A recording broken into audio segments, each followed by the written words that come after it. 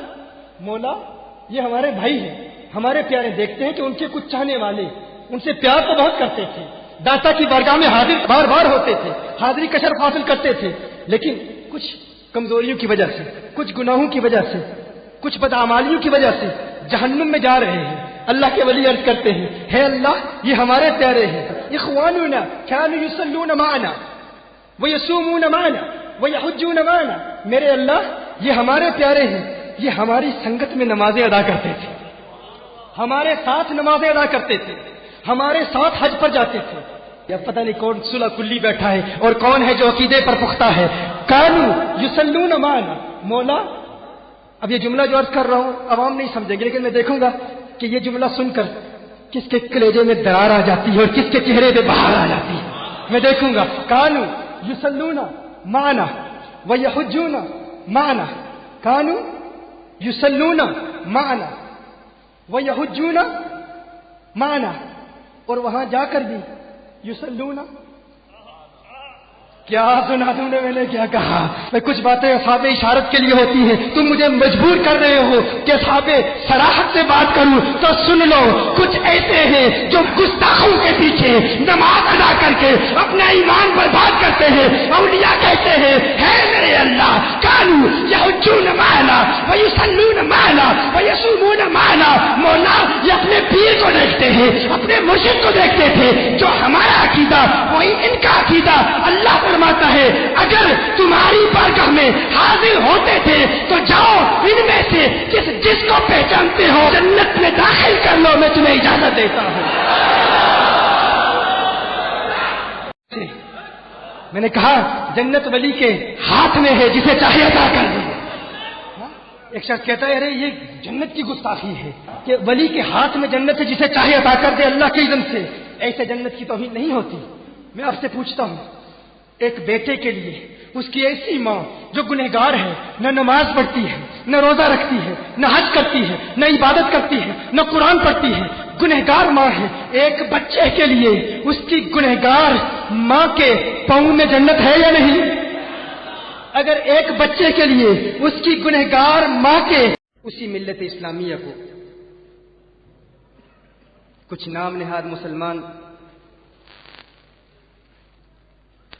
دہشت گردی سے نفی کرنے کی کوشش کر رہے ہیں، ہمارا عام مسلمان اس حوالے سے پریشان ہو جاتا ہے۔ بالخصوص آج کی اس کنونشن میں بڑی تعداد میں کالجز اور یونیورسٹیز کے اسٹوڈنٹس بھی آئے ہوئے ہیں، اور اکثر ای میلز کے ذریعے، سوشل میڈیا کے ذریعے، ایئر وائی کیو ٹی وی کے ذریعے یہ سوالات کیے جاتے ہیں کہ جب ہم قرآن کریم کا مطالعہ کرتے ہیں تو اللہ جل وعلا قرآن کریم میں ارشاد فرماتا ہے اس کتاب میں کوئی شک نہیں ہے، لا ریب فیہ ھدی للمتقین، قرآن میں کوئی شک نہیں ہے۔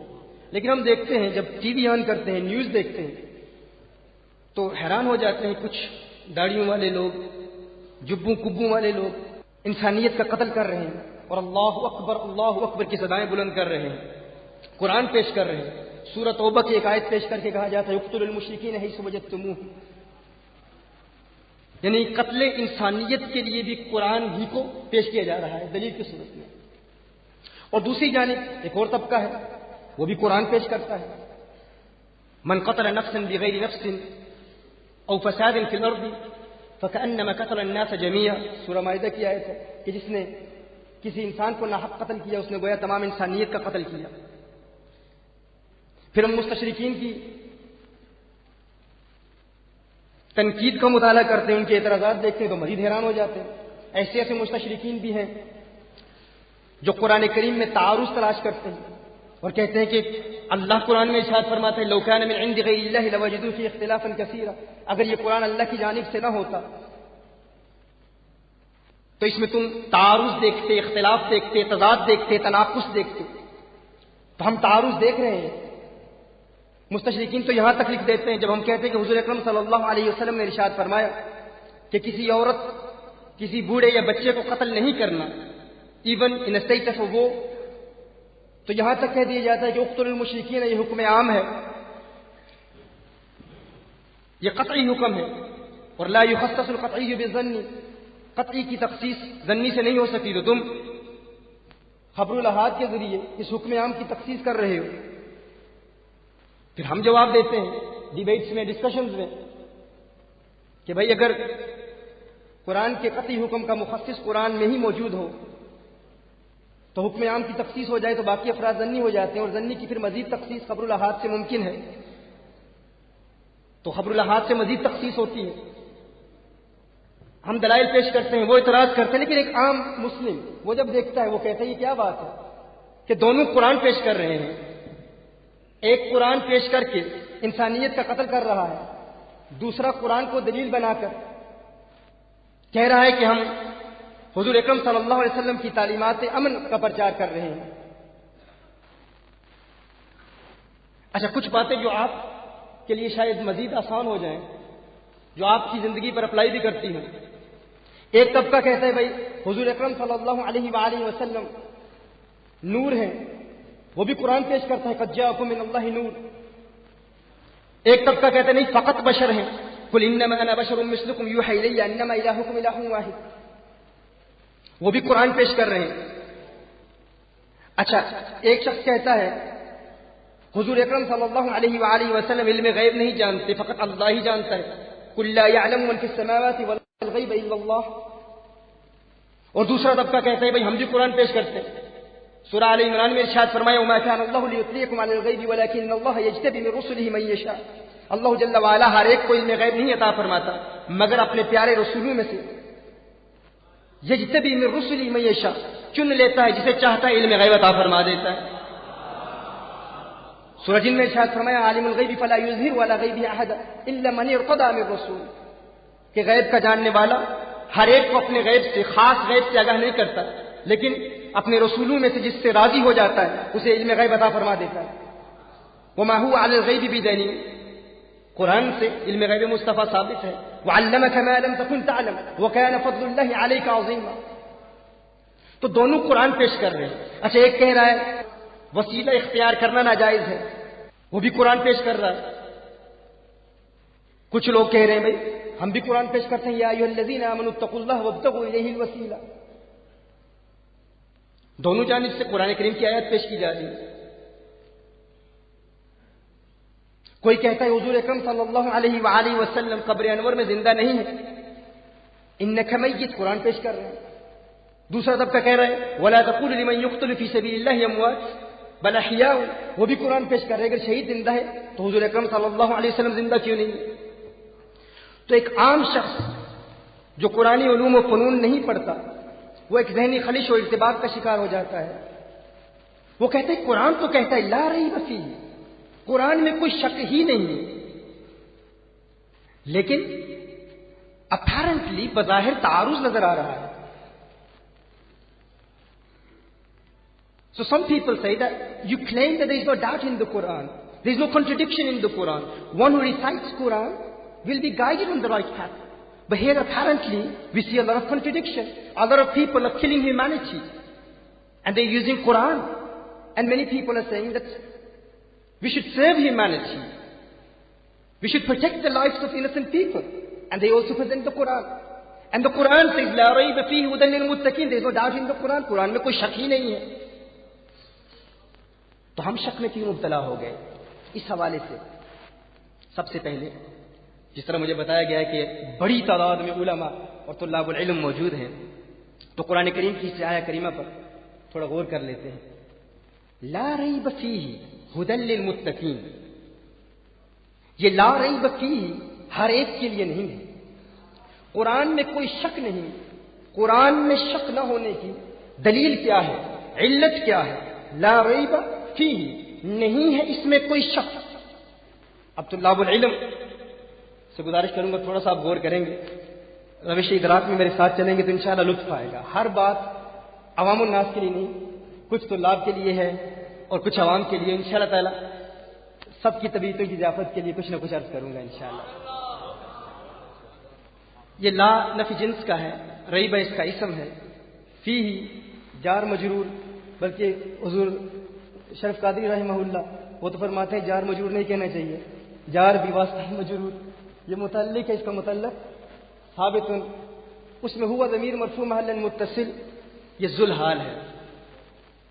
اور بھی ترکیبیں ہوں گی، میں یہ ترکیب پیش کر رہا ہوں۔ یہ ہدن کیا ہے؟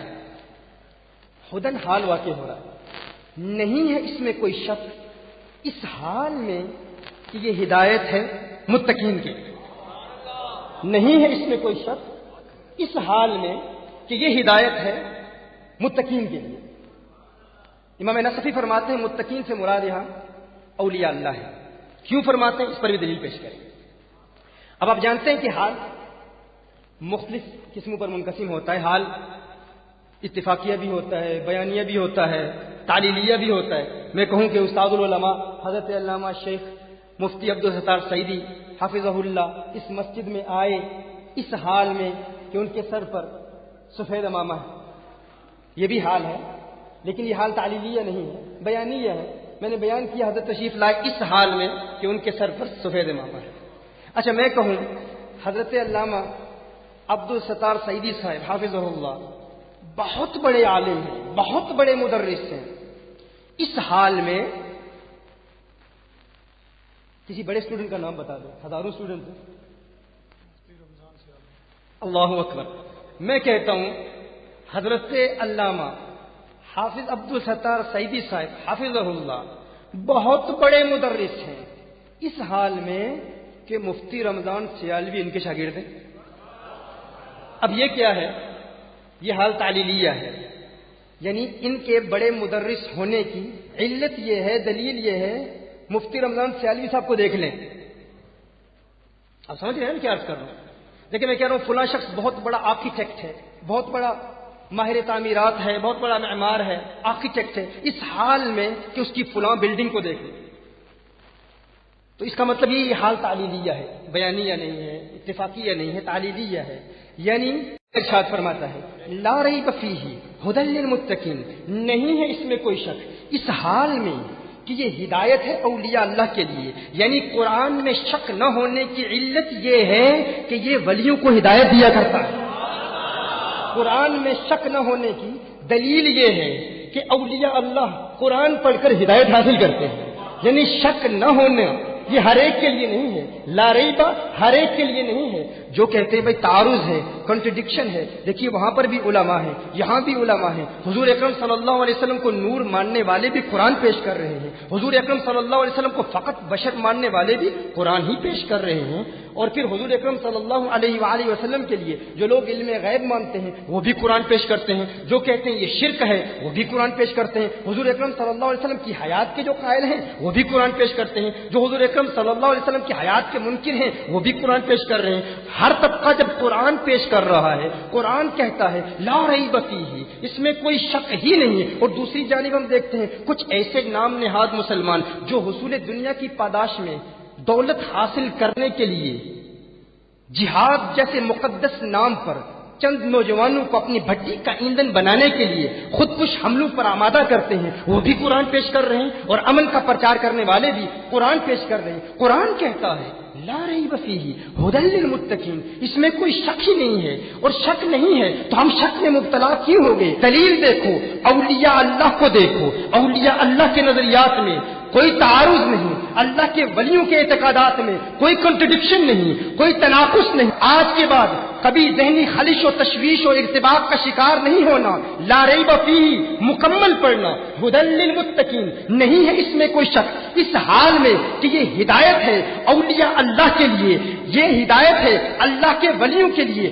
آج کے بعد شیطان اگر ذہن میں یہ وسوسہ پیدا کرے بھائی وہاں بھی علماء ہیں، یہاں بھی علماء ہیں، وہاں بھی بڑے بڑے مدرسین، یہاں بھی بڑے بڑے مدرسین، وہاں بھی بڑے بڑے شیخ الحدیث، یہاں بھی بڑے بڑے شیخ الحدیث، اچھا وہاں بڑے بڑے مدارس ہیں، ان کے بھی لوگ بڑی تعداد میں فارغ التحصیل ہوتے ہیں، بڑے بڑے علماء تیار کرتے ہیں، درس نظامی کی کتابوں کے حاشیے ان لوگوں کے بھی بہت زیادہ ہیں۔ جب ہم یہ دیکھتے ہیں کہ بڑے بڑے علماء وہاں موجود ہیں تو اللہ نے قرآن میں جواب ارشاد فرما دیا، ان کے مدارس کو نہ دیکھو، ان کے علماء کو نہ دیکھو، اگر تم حق اور باطل کے مابین حد امتیاز دیکھنا چاہتے ہو، حد فاصل دیکھنا چاہتے ہو، حق پر کون ہے، باطل پر کون ہے، کون قرآن پڑھ کر گمراہ ہو جاتا ہے، کون قرآن پڑھ کر ہدایت کی راہوں پر گامزن ہو جاتا ہے، قرآن خود کہتا ہے، سورہ بقرہ میں فرمایا یضل بہ کثیرا ویہدی بہ کثیرا، بیشتر لوگ ایسے ہیں جو قرآن پڑھ کر گمراہ ہو جاتے ہیں، بے شمار لوگ ایسے ہیں جو قرآن پڑھ کر ہدایت کی راہوں پر گامزن ہو جاتے ہیں۔ اب وہ کون لوگ ہیں جو قرآن پڑھ کے ہدایت حاصل کرتے ہیں؟ فرمایا اولیاء اللہ کو دیکھو، اگر حق جاننا چاہتے ہو، حق اور باطل کے مابین ڈسٹنگوشنگ فیکٹر جاننا چاہتے ہو، آئسولیٹنگ فیکٹر جاننا چاہتے ہو، حق پر کون ہے، باطل پر کون ہے، تو یہ نہیں دیکھنا کہ کس جماعت میں مولوی کتنے ہیں، کس جماعت میں مدرس کتنے ہیں، کس جماعت میں شیخ الحدیث کتنے ہیں، کس جماعت نے کتنے مدارس بنائے، کس جماعت نے کتنے فقہا تیار کیے، کس جماعت نے کتنے محققین تیار کیے، کس جماعت کی فن تفسیر میں کتنی خدمات ہے، یہ نہیں دیکھنا کس جماعت میں مولوی کتنے ہیں، یہ دیکھنا داتا علی حجویری کس جماعت کے ساتھ ہے، یہ دیکھنا خواجہ اجمیری کس جماعت کے ساتھ ہے، یہ دیکھنا بابا فرید الدین گنج شکر کس جماعت کے ساتھ ہے، یہ دیکھنا غوث اعظم کا عقیدہ کیا ہے، یہ دیکھنا بہاؤالدین نقشبند کا عقیدہ کیا ہے،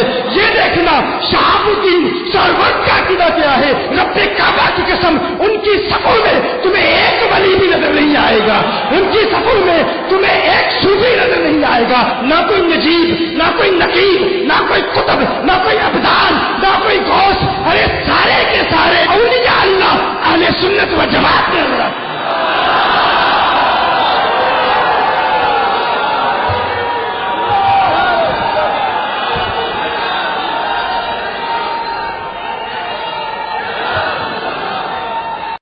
یہ کیوں فرمایا ہدی للمتقین، یا ایھا الذین آمنوا اتقوا اللہ وکونوا مع الصادقین؟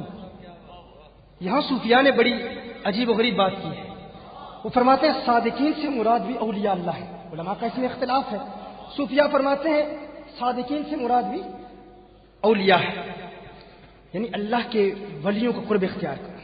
کیوں؟ وہ کہتے ہیں اس میں ہر چند کے، جب میں اولیاء کہتا ہوں یاد رکھیے اس سے مراد یہ ہے کہ اولیاء بھی علماء ہوتے ہیں، وہ پہلے عالم بنتے ہیں پھر ولی بنتے ہیں۔ میں ان علماء کی بات کر رہا ہوں جو تصوف سے آ رہی ہیں، ہاں، جو تصوف سے دور ہیں، روحانیت سے دور ہیں، ہاں کورے۔ قدر کیا ان کو چھلکتے ہوئے پیمانوں کی، بھیک بھی جن کو میسر نہیں میخانوں کی، بھیک بھی جن کو میسر نہیں میخانوں کی، اور جب ان میخانوں میں حاضر ہوتے ہیں اور ایسے علماء بیٹھے ہوتے ہیں تو پھر دل کہتا ہے کہ نگاہ مست ملائی تو میں پلا کے اٹھے، جہاں یہ بیٹھ گئے میں گدا بنا کے اٹھے۔ ان کی بات میں تعارض نہیں ہوتا۔ دیکھیے اصول میں، عقیدہ میں حق واحد ہے، متعدد نہیں ہوتا۔ فقہ میں ہو سکتا ہے، ہاں، کوئی کہے قوالی جائز ہے، کوئی کہے ناجائز ہے، فروعی مسائل ہیں، دونوں حق پر ہو سکتے ہیں، ہمارے بزرگوں کے اس میں اختلافات ہوتے ہیں، لیکن اصول میں، عقیدہ میں حق ایک ہے۔ اسی لیے اولیاء کے عقائد میں تعارض نہیں ہے۔ ہاں، جب غیر مسلم ہم پر اعتراض کرتے ہیں نا، ایسے ایسے مرتد مجھے فرانس میں ملے ہیں، وہ کہتے ہیں یہ اسلام ایک ایسا دین ہے جو کبھی مکمل طور پر نافذ ہی نہیں ہوا۔ میں نے کہا کیوں؟ کہا دیکھیے پوری تاریخ اسلامی میں ہمیں کوئی ایک بھی پکا مسلمان نہیں ملتا، سچا مسلمان نہیں ملتا۔ میں نے کہا وہ کیسے؟ ایک عرب جو پہلے بدعقیدہ تھا اس کے بعد بالکل مرتد ہو گیا، یعنی غیر مسلم ہو کر اسلام پر اعتراض کرنا شروع کر دیا۔ میں نے کہا کیا وجہ؟ اس نے کہا دیکھو فلاں شیخ جس کو لوگ شیخ الاسلام کہتے ہیں وہ میلاد کو جائز کہتا ہے، فلاں شیخ وہ کہتے ہیں حضور اکرم صلی اللہ علیہ وسلم قبر میں زندہ ہیں۔ تو اگر کسی شخص میں ایک حوالے سے بھی بدعقیدگی پائی جائے تو وہ گمراہ ہے۔ وہ کہتے ہیں پوری تاریخ اسلامی میں نے ایک بھی سچا مستقل مکمل مسلمان نہیں پایا، ہر بندے میں گمراہی پائی، ہر شخص میں گمراہی ہے۔ میں نے کہا کس کی سند کو دیکھتا رہا ہے تو؟ اس نے وہی نام لیے، ابن عبد الوہاب سے شروع ہوا، ابن تیمیہ تک پہنچ گیا۔ تو میں نے کہا تمہارا کیا خیال ہے، ذرا صوفیاء کو بھی تو دیکھ لو، یہ قادریوں کے بارے میں تمہارا کیا خیال ہے، یہ اشعریوں کے بارے میں تمہارا کیا خیال ہے، ماتریدیوں کے بارے میں؟ کہتے نہیں، یہ تو سارے ہیں ہی مشرک، ان کی تو بات ہی نہ کرو، یہ تو ہے ہی مشرک۔ میں نے کہا یہ تیری خطا تھی، کیونکہ تو نے ان کی تعلیمات کا مطالعہ نہیں کیا، اس لیے آج تم مرتد ہو گیا ہے۔ کاش کہ تو غوث اعظم سے پوچھتا ان کا عقیدہ کیا ہے، جو ایک صوفی کے دل میں ہے وہی دوسرے صوفی کے دل میں ہے، ان میں تعارض نہیں ہے، ان میں کنٹرڈکشن نہیں ہے، ان میں تضاد نہیں ہے۔ جو عقیدہ میرے داتا علی حجویری کا ہے، رب کعبہ کی قسم وہی عقیدہ غوث اعظم کا ہے، جو عقیدہ غوث اعظم کا ہے وہی عقیدہ عطاء الرسول فی الہند کا ہے، وہی عقیدہ خواجہ خواجگاں خواجہ معین الدین چشتی اجمیری کا ہے، جو عقیدہ خواجہ خواجگان کا ہے وہی عقیدہ فرید الدین گنج شکر کا ہے۔ ان کے عقائد میں کوئی تعارض نہیں، ان کے عقائد میں کوئی کنٹرڈکشن نہیں، کیونکہ یہ دل کو دیکھتے ہیں، ان کے دل آقا کی بارگاہ میں ہے، یہ دل کو دیکھ کے کہتے ہیں تک گھونگٹ شرم حجابانو، تک گھونگٹ شرم حجابانو، چھج درس تے پھوک کتابانو، اتنے کم نہیں پڑھن پڑھاون دا، سکھ چج کوئی یار بناون دا، سکھ چج کوئی یار بناون دا، سکھ چج کوئی یار بناون دا۔ یہ یار بنانے کی بات کرتے ہیں۔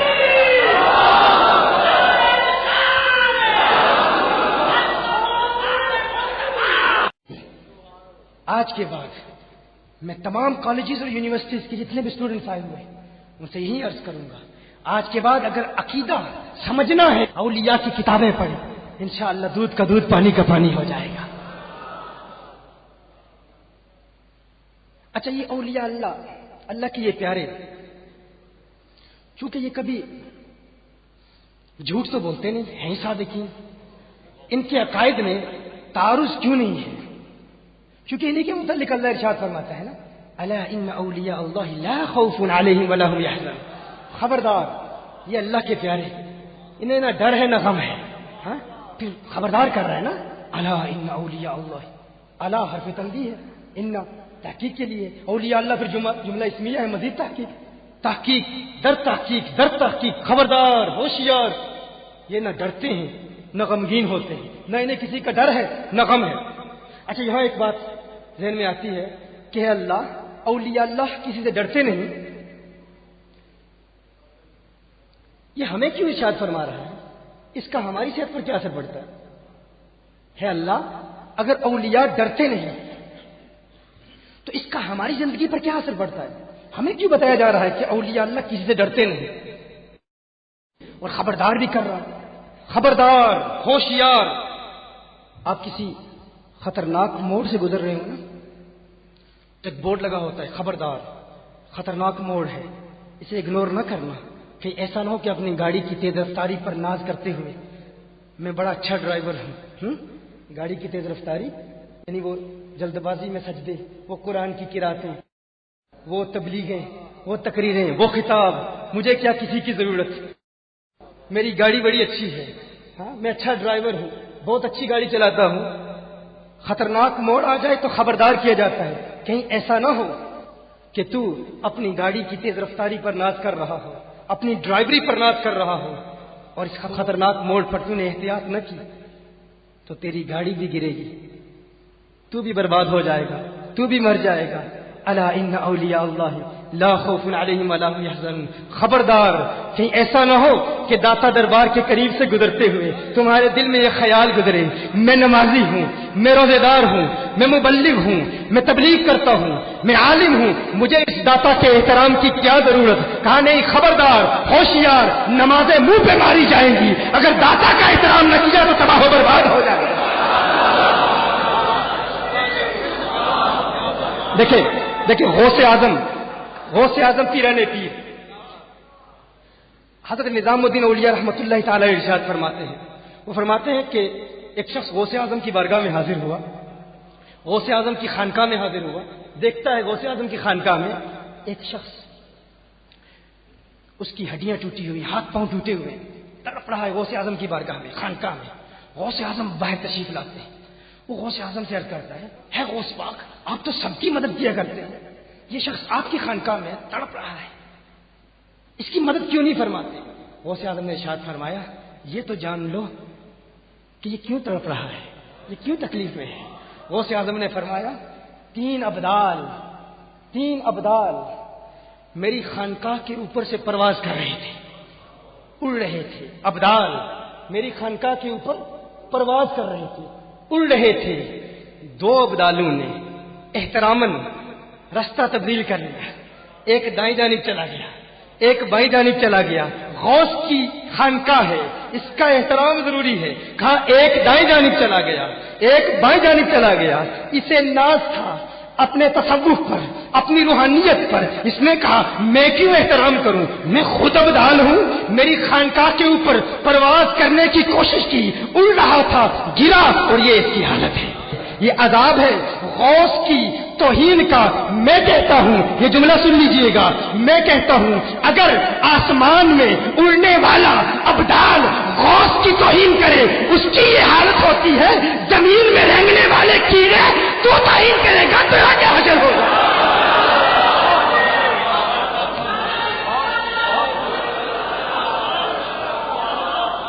الا ان اولیاء اللہ لا خوف علیہم ولا هم يحزنون۔ اچھا خوف ہوتا کیا ہے؟ خوف کیا ہے؟ امام راضی رحمہ اللہ فرماتے ہیں کہ خوف انسان کو اپنی جان کا ہوتا ہے، اور یہ جو غم ہے نا، یہ یاروں کی جان کا ہوتا ہے۔ خوف اپنی جان کا ہوتا ہے اور غم یاروں کی جان کا ہوتا ہے۔ کہا لا خوف علیہم ولا هم يحزنون۔ اولیاء اللہ کو نہ اپنی جان کا ڈر، نہ اپنی جان کا خوف، بروز قیامت اللہ ان سے راضی، یہ اللہ سے راضی، جہنم میں نہیں جائیں گے، جنت میں جائیں گے۔ انہیں کوئی خوف نہیں، نہ اپنی جان کا، نہ یاروں کی جان کا۔ خود بھی جنت میں جائیں گے، مرید بھی جنت میں جائیں گے۔ نہ خوف ہے نہ غم ہے۔ الا ان اولیاء اللہ لا خوف علیہم ولا هم يحزنون۔ انہیں ڈر نہیں ہوتا۔ اچھا خوف اور غم میں ایک اور فرق بھی ہے۔ اگر انسان کو مستقبل کی کسی پریشانی یا تکلیف کے حوالے سے ڈر ہو تو اسے خوف کہتے ہیں۔ ایک تفسیر یہ بھی ہے، فلاں شخص مستقبل میں مجھ پر حملہ کرے گا، انسان ڈر جاتا ہے، اسے خوف کہتے ہیں۔ اور ماضی کی کسی پریشانی، کوئی تکلیف آئی ہو، کوئی رشتہ دار فوت ہو گیا ہو، ماضی میں کوئی نقصان ہو گیا، اسے جب انسان یاد کرتا ہے تو انسان غمگین ہو جاتا ہے۔ غم اور خوف میں ایک فرق یہ بھی ہے، کہا انہیں نہ خوف ہے نہ غم ہے، کیونکہ ماضی کے حوالے سے بھی کوئی پریشانی نہیں، مستقبل کے حوالے سے بھی کوئی پریشانی نہیں۔ لا خوف علیہم ولا هم يحزنون۔ کتاب کی بات کرنے والے ہمیشہ تعارض اور کنٹرڈکشن کا شکار ہو جاتے ہیں۔ اچھا ایک شخص میرے پاس آیا، اس نے مجھے کہا یہ میرے پاس بخاری شریف ہے۔ اس نے کہا دیکھو یہ بخاری شریف ہے، بخاری شریف کھولو اور اس میں لفظ 11ویں شریف دکھاؤ۔ مثال کا یہ کتاب ہے، یہ اس طرح کہا یہ ہے بخاری شریف۔ بخاری شریف تم کہتے ہو 11ویں جائز ہے، تو یہ بخاری شریف ہے۔ بخاری شریف کھولو اور دکھاؤ کہاں بخاری شریف میں لکھا ہے 11ویں شریف۔ میں نے کہا اچھا، میں نے کہا پہلے ایک بات تو بھی ثابت کر دے، کیا تو بخاری شریف کو مانتا ہے؟ یہ کتاب کی بات میں کر رہا ہوں۔ اس نے کہا میں مانتا ہوں۔ میں نے کہا اچھا بخاری شریف کھول بخاری شریف، اور کھول کے بخاری میں لفظ بخاری دکھا دے۔ کہاں حضور نے ارشاد فرمایا ہے میری حدیثیں جو اپنی شرائط پہ جمع کرے گا اس کا نام بخاری ہوگا، تم حدیثیں جمع کر کے اس نام سے اس کتاب کو چھاپنا۔ میں نے کہا کھول بخاری ہی کھول کے دکھا دے، اس میں کہاں لکھا ہے بخاری؟ کہا نہیں، اصل میں بات یہ ہے، یہ دیکھو یہ تو کتاب کے باہر لکھا ہوا ہے نا بخاری شریف، کتاب کے باہر لکھا ہوا ہے، کتاب کے کور کو اگنور کر دو، اس کو نہ دیکھو کہ کتاب کے کور پر بخاری شریف لکھا ہوا ہے۔ کتاب کھولو، اس کے اندر حضور کی حدیثیں ہی ہے نا، حضور کی حدیثیں ہی ہے نا۔ میں نے کہا بس ٹھیک ہے، اب تو نے جملہ کہہ دیا، اب میرا جملہ بھی برداشت کرنا۔ اب میں دیکھ رہا ہوں کہ کون داتا کی بارگاہ میں موجود ہے، میں دیکھ رہا ہوں کون میرے جملے کو کیچ کرے گا۔ میں نے اس سے کہا تو کہتا ہے نہیں، اس کور کو اگنور کرو، اندر حضور کی حدیثیں ہی ہے نا، میں نے کہا آئندہ جب تیرا گزر ہماری اہل سنت و جماعت کی کسی مسجد سے ہو، باہر بورڈ پر لکھا ہوگا 11ویں شریف، اب نظر حکارت سے نہ دیکھنا، اب انگشت تنقید نہ اٹھانا، اب زبان تان دراز نہ کرنا۔ تو کہتا ہے قبر کو اگنور کرو، کتاب کھولو، اس میں حدیثیں ہیں. میں کہتا ہوں دروازے پر چسپاں بورڈ کو اگنور کرو، دروازہ کھولو، اندر امام حدیث ہی تو بیان کر رہا ہے نا. کیا فرق ہے؟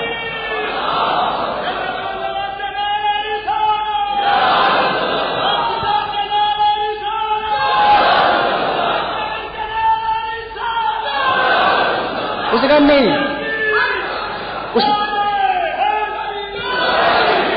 اس نے کہا نہیں، دیکھو یہ اس بات کو چھوڑو، یہ تو سمجھو نا، یہ دیکھو کہ یہ بخاری شریف امام بخاری کی کتاب ہے، انہی کی تو کتاب، تو جس کی کتاب ہے اسی کے نام سے چھپتی ہے، جس کی کتاب ہے اسی کے نام سے چھپتی ہے، جس کی کتاب ہے اسی کے نام پہ چھپتی ہے. میں نے کہا اچھا پھر اب یہ جملہ بھی برداشت کرنا، تو کہتا ہے جس کی کتاب ہے اسی کے نام پہ چھپتی ہے، ثاقب شامی کہتا ہے پھر جس کی محفل ہے اسی کے نام پہ سجتی ہے.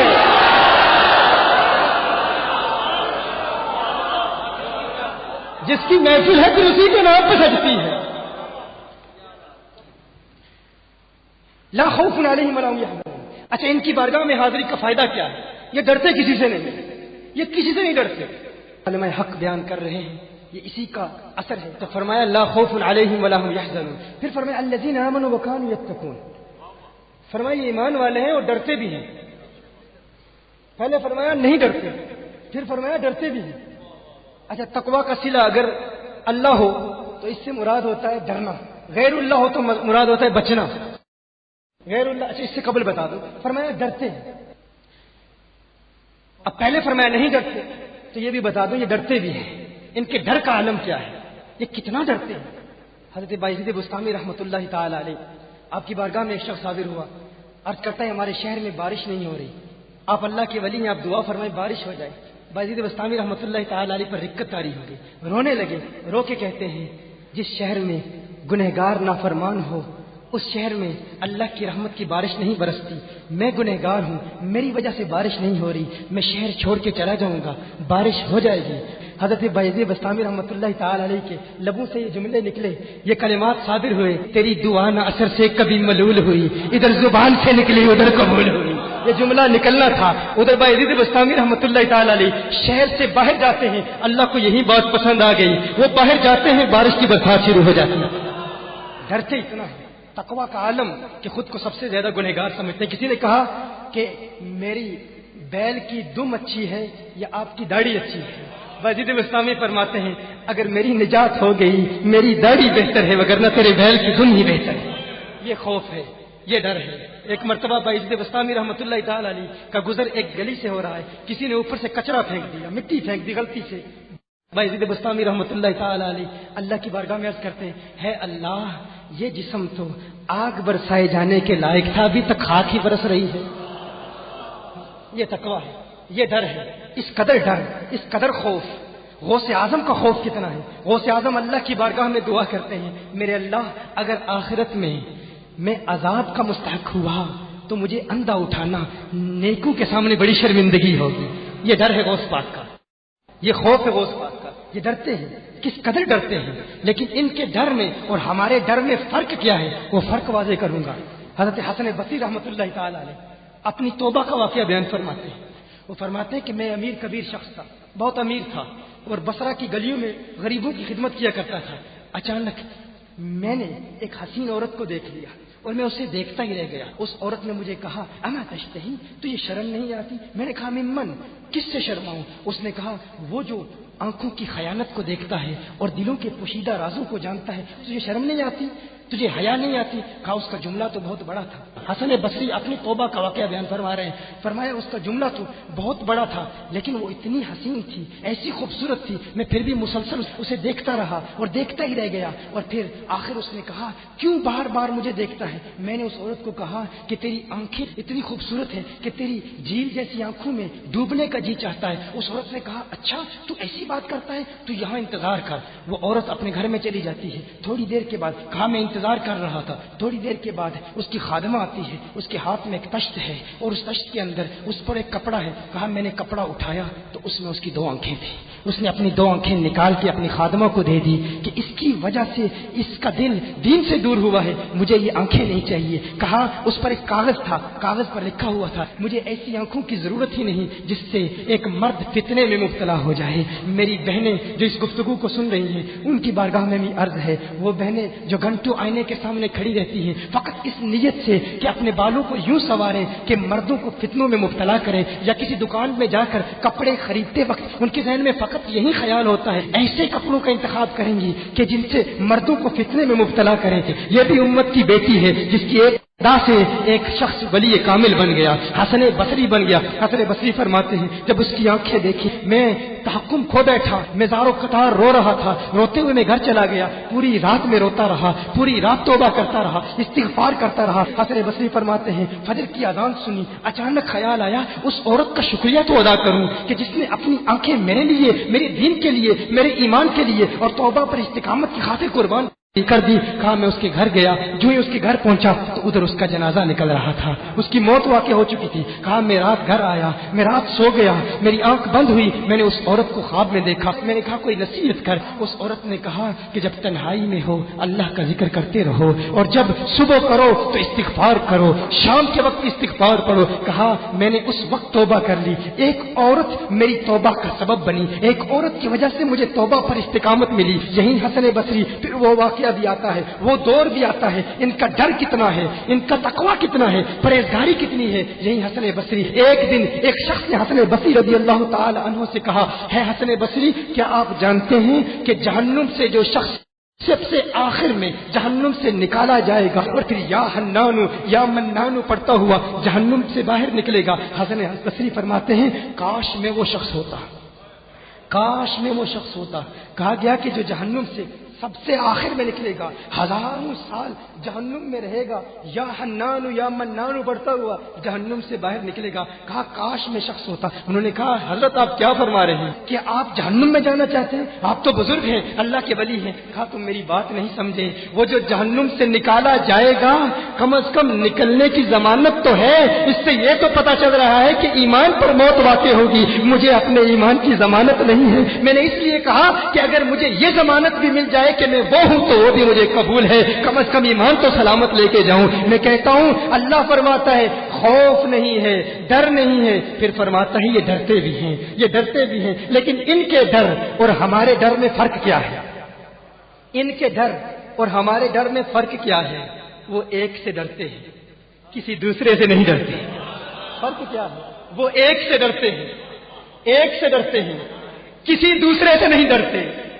ہم اس ایک سے نہیں ڈرتے, اسی لیے ہر ایک سے ڈرتے. یہ فرق ہے. ہم اس ایک سے نہیں ڈرتے, اسی لیے ہر ایک سے ڈرتے ہیں. اسی لیے کبھی سیاستدانوں کے دروازوں پر دستک دیتے ہیں, کبھی مقتدر لوگوں کے پاس جاتے ہیں, کبھی مخیر لوگوں کو تلاش کرتے ہیں, کبھی مالداروں کو تلاش کرتے ہیں اور ان کے دروازوں پر دھکے کھاتے ہیں. در در دیے در در نالوں, در بن جا ایک دردا. در در دیے در در نالوں, در بن جا در در. اب جانتے ہیں اس کا مطلب کیا ہے, اور در کا مطلب بھی کیا ہے. در در دیے در در نالوں, در بن جا ایک دردا. چبل کتا کیوں خویندائیں در بن وقتا وردا, در بن وقتا وردا. بس اس ایک سے ڈرو, پھر کسی کا ڈر نہیں, پھر کسی کا غم نہیں, پھر کوئی پریشانی نہیں. محترم احبہ, اللہ کے ولیوں کے قرب کا ایک فائدہ آپ کی گوش گزار کیا, وہ کیا ہے کہ آپ کبھی گمراہ نہیں ہوں گے. کوئی شخص اسلام کو دہشت گردی کا دین نہیں کہے گا اگر ہم تمام کو اولیاء اللہ کی بارگاہ میں زانو تلمس طے کرنے پر مجبور کر دیں. یہ ارادہ کریں ہم دین کا کام کریں گے. یونیورسٹیز میں, کالجز میں جتنے بھی نوجوان آئے ہوئے ہیں, آؤ ارادہ کرو. اگر اسلام کو اس کے عروج رفتہ سے دوبارہ آشنا کرانا چاہتے ہو تو آؤ اپنا کھویا ہوا وقار ایک مرتبہ پھر حاصل کرنے کے لیے ہم یہ ارادہ کریں کہ ہم لوگوں کو عوارف المعارف پڑھائیں گے, کشف المحجوب پڑھائیں گے. میں نے کہا تھا ایک فائدہ اولیاء کی بارگاہ کا کیا ہے کہ جو اولیاء کے قریب ہو جاتا ہے بدعقیدگی سے بچ جاتا ہے.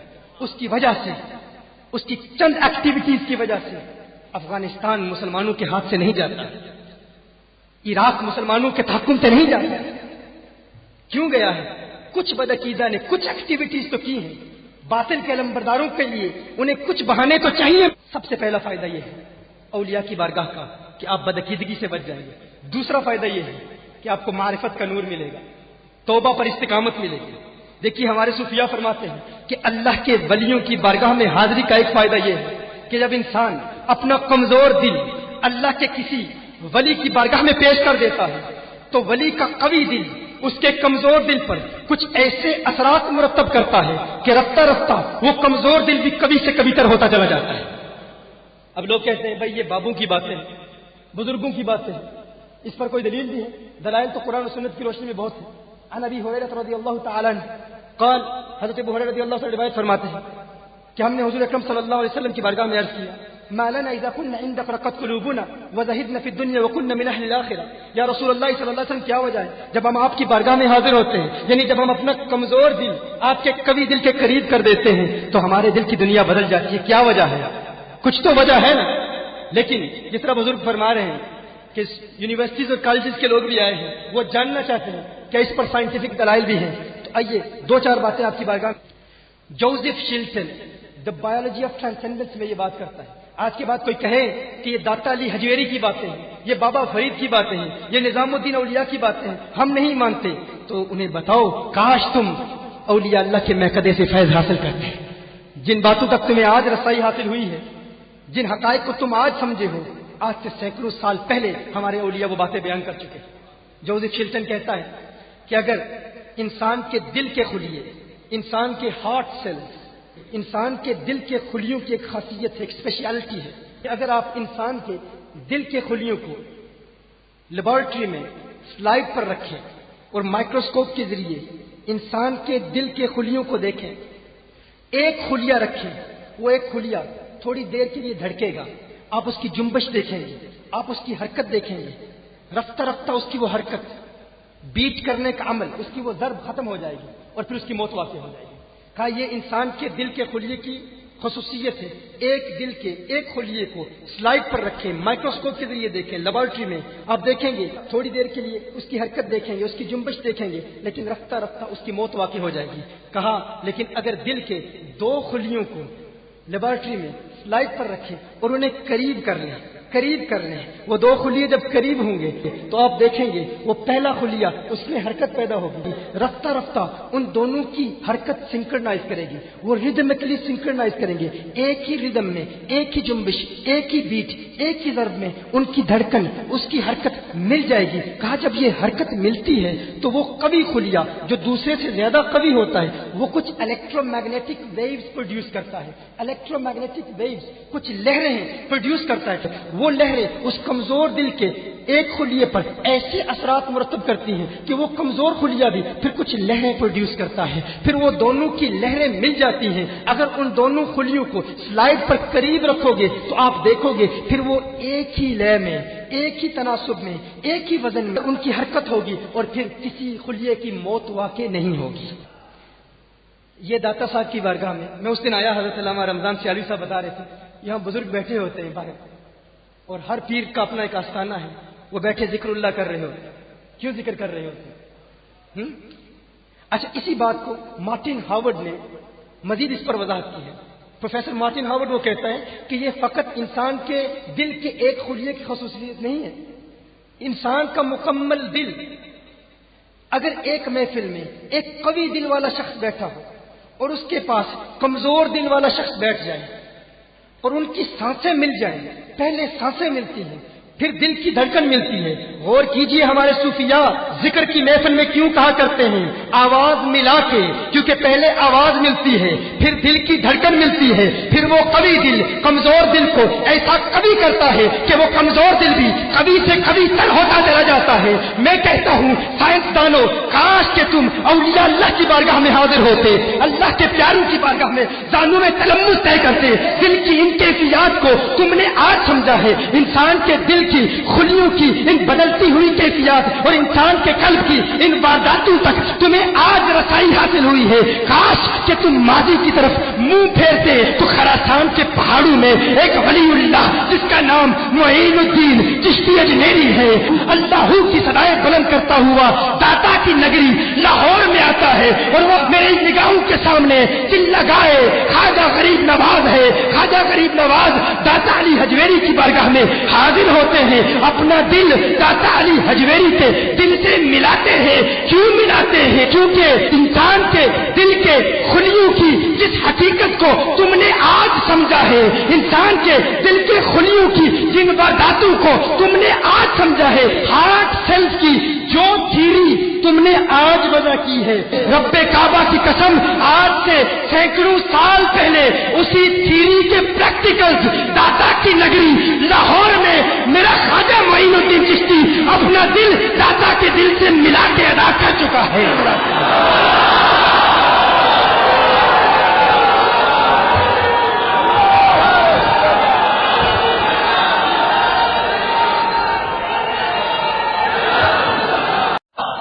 یہ تھیری ہے، وہ پریکٹیکل پہلے ادا کر چکے ہیں۔ تم تھیری پر حیران ہو، وہ پریکٹیکل پہلے ادا کر چکے ہیں۔ وہ اپنا دل مرشد کے دل کے قریب رکھتے ہیں، کیونکہ جو دل اپنے مرشد کے دل کے قریب کر لیتا ہے وہ قوی دل اس کمزور دل پر پھر ایسے اثرات مرتب کرتا ہے کہ رفتہ رفتہ وہ کمزور دل بھی قوی سے قوی تر ہوتا چلا جاتا ہے۔ اسی لیے دیوانے ہمیشہ کہتے ہیں ہمیں مرشد کے قریب رہنا ہے۔ کیوں قریب رہنا ہے؟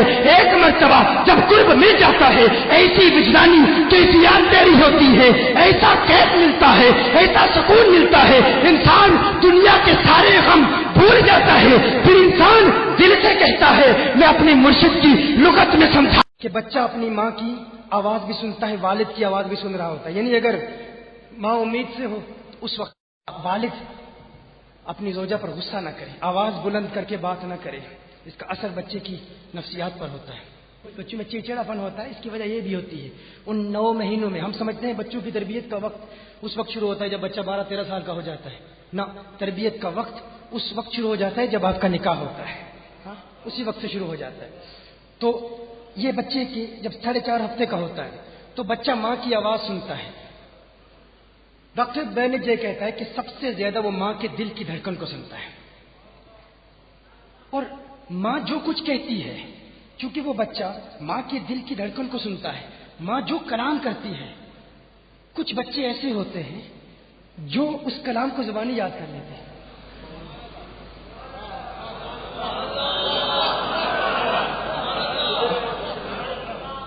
ایک مدت سے ہم بتا رہے ہیں، میرے غوث کی کرامت بتا رہے ہیں، کہا دھکیانوسی باتیں ہیں، بابو کی باتیں ہیں۔ آج پتا چلا جو بچہ ماں کے پیٹ میں قرآن سنے، جو بچہ ماں کے پیٹ میں آقا کی عظمتوں کے ترانے سنے، وہ جب دنیا میں آتا ہے قرآن کا حافظ ہوتا ہے، دنیا اسے غوث اعظم کے نام سے یاد کرتی ہے۔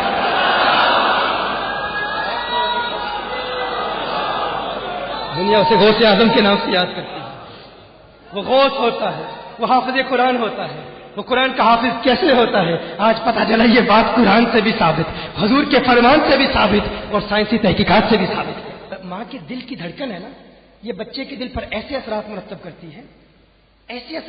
کرتی ہے کہ کچھ بچے اس دھڑکن کے عادی ہو جاتے ہیں۔ دیکھیں آپ کچھ لوگوں کو آج بھی نفسیات کے ماہرین کہتے ہیں کہ اگر آپ کو نیند نہ آئے تو کچھ لوگ یہ کلک کی گھڑی کی ٹک ٹک کی آواز سن کر انہیں نیند آ جاتی ہے۔ وہ کہتے ہیں اس کی وجہ یہ ہے کہ وہ ماں کے دل کی دھڑکن سننے کے عادی ہو چکے ہوتے ہیں، اور کلاک کی ٹک ٹک کی آواز سنتے ہیں تو انہیں نیند آ جاتی ہے، انہیں سکون آ جاتا ہے۔ دیکھیں بچہ رو رہا ہوتا ہے نا تو ماں جب سینے سے لگاتی ہے تو بائیں جانب لگاتی ہے۔ کیوں؟ کیونکہ بچہ جب ماں کے پیٹ میں تھا تو ماں کے دل کی دھڑکن کا عادی ہو چکا تھا۔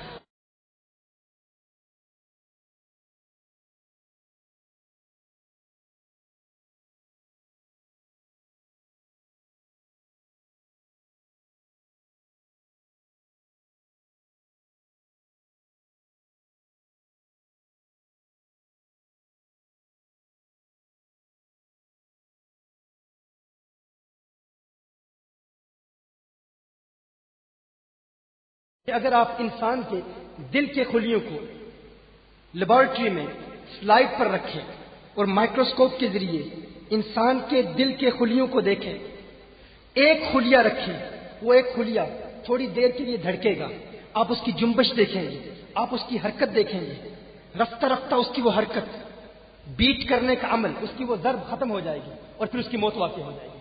کہا یہ انسان کے دل کے خلیے کی خصوصیت ہے۔ ایک دل کے ایک خلیے کو سلائڈ پر رکھیں، مائکروسکوپ کے ذریعے دیکھیں، لیبارٹری میں آپ دیکھیں گے، تھوڑی دیر کے لیے اس کی حرکت دیکھیں گے، اس کی جنبش دیکھیں گے، لیکن رفتہ رفتہ اس کی موت واقع ہو جائے گی۔ کہا لیکن اگر دل کے دو خلیوں کو لیبارٹری میں سلائڈ پر رکھیں اور انہیں قریب کر لیں، وہ دو خلیے جب قریب ہوں گے تو آپ دیکھیں گے وہ پہلا خلیہ اس میں حرکت پیدا ہوگی، رفتہ رفتہ ان دونوں کی حرکت سنکرنائز کرے گی، وہ ریدمکلی سنکرنائز کریں گے، ایک ہی ریدم میں، ایک ہی جنبش، ایک ہی بیٹ، ایک ہی ضرب میں ان کی دھڑکن، اس کی حرکت مل جائے گی۔ کہا جب یہ حرکت ملتی ہے تو وہ قوی خلیہ جو دوسرے سے زیادہ قوی ہوتا ہے وہ کچھ الیکٹرو میگنیٹک ویوز پروڈیوس کرتا ہے، الیکٹرو میگنیٹک ویوز کچھ لہریں پروڈیوس کرتا ہے، وہ لہریں اس کمزور دل کے ایک خلیے پر ایسے اثرات مرتب کرتی ہیں کہ وہ کمزور خلیہ بھی پھر کچھ لہریں پروڈیوس کرتا ہے، پھر وہ دونوں کی لہریں مل جاتی ہیں۔ اگر ان دونوں خلیوں کو سلائڈ پر قریب رکھو گے تو آپ دیکھو گے پھر وہ ایک ہی لے میں، ایک ہی تناسب میں، ایک ہی وزن میں ان کی حرکت ہوگی اور پھر کسی خلیے کی موت واقع نہیں ہوگی۔ یہ داتا صاحب کی بارگاہ میں اس دن آیا، حضرت علامہ رمضان سیالوی صاحب بتا رہے تھے، یہاں بزرگ بیٹھے ہوتے ہیں باہر اور ہر پیر کا اپنا ایک آستانہ ہے، وہ بیٹھے ذکر اللہ کر رہے ہوتے۔ کیوں ذکر کر رہے ہوتے؟ اچھا، اسی بات کو مارٹن ہاورڈ نے مزید اس پر وضاحت کی ہے۔ پروفیسر مارٹن ہاورڈ وہ کہتا ہے کہ یہ فقط انسان کے دل کے ایک خلیے کی خصوصیت نہیں ہے، انسان کا مکمل دل، اگر ایک محفل میں ایک قوی دل والا شخص بیٹھا ہو اور اس کے پاس کمزور دل والا شخص بیٹھ جائے اور ان کی سانسیں مل جائیں، پہلے سانسیں ملتی ہیں پھر دل کی دھڑکن ملتی ہے۔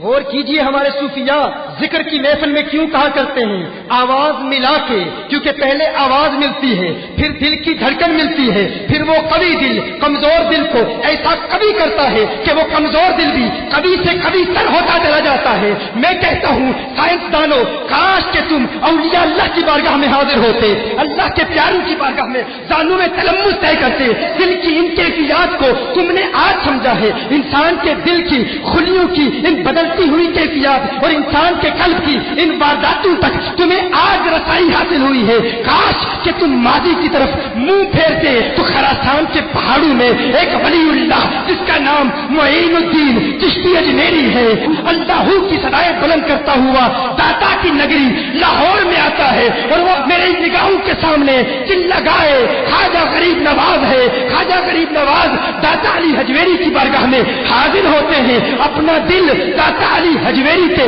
دل سے ملاتے ہیں۔ کیوں ملاتے ہیں؟ کیونکہ انسان کے دل کے خلیوں کی جس حقیقت کو تم نے آج سمجھا ہے، انسان کے دل کے خلیوں کی جن واداتوں کو تم نے آج سمجھا ہے، ہارٹ سیلز کی جو تھیری تم نے آج وضع کی ہے، رب کعبہ کی قسم آج سے سینکڑوں سال پہلے اسی تھیری کے پریکٹیکلز داتا کی نگری لاہور میں میرا خواجہ معین الدین چشتی اپنا دل داتا کے دل سے ملا کے ادا کر چکا ہے۔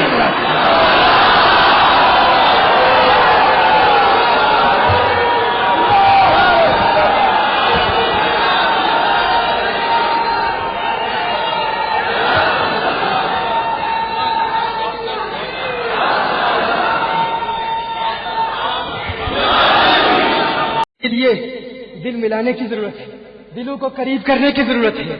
اگر تکبر اور رعونت و نخوت سامنے آ جائے پھر انسان دل ملا نہیں پاتا، اور یہ دور بھی ایسا ہے، وقت بھی ایسا ہے کہ نہ کوئی دل ملاتا ہے، نہ کوئی دل ملاتا ہے، نہ کوئی دل سے ملتا ہے۔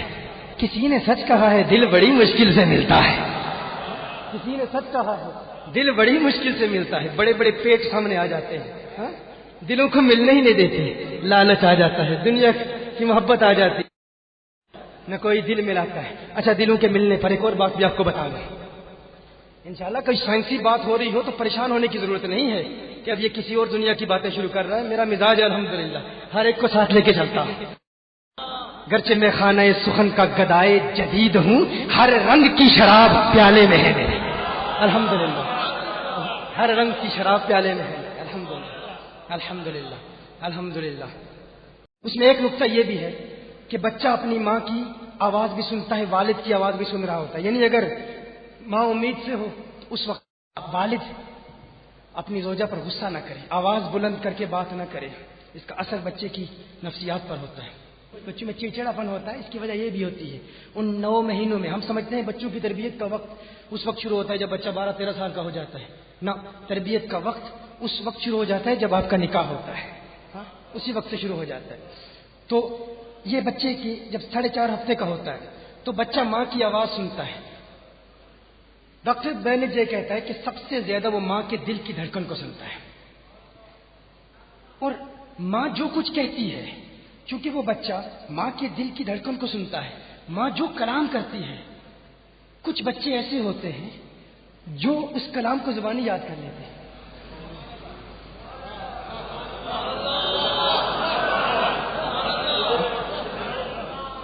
ایک مدت سے ہم بتا رہے ہیں، میرے غوث کی کرامت بتا رہے ہیں، کہا دھکیانوسی باتیں ہیں، بابو کی باتیں ہیں.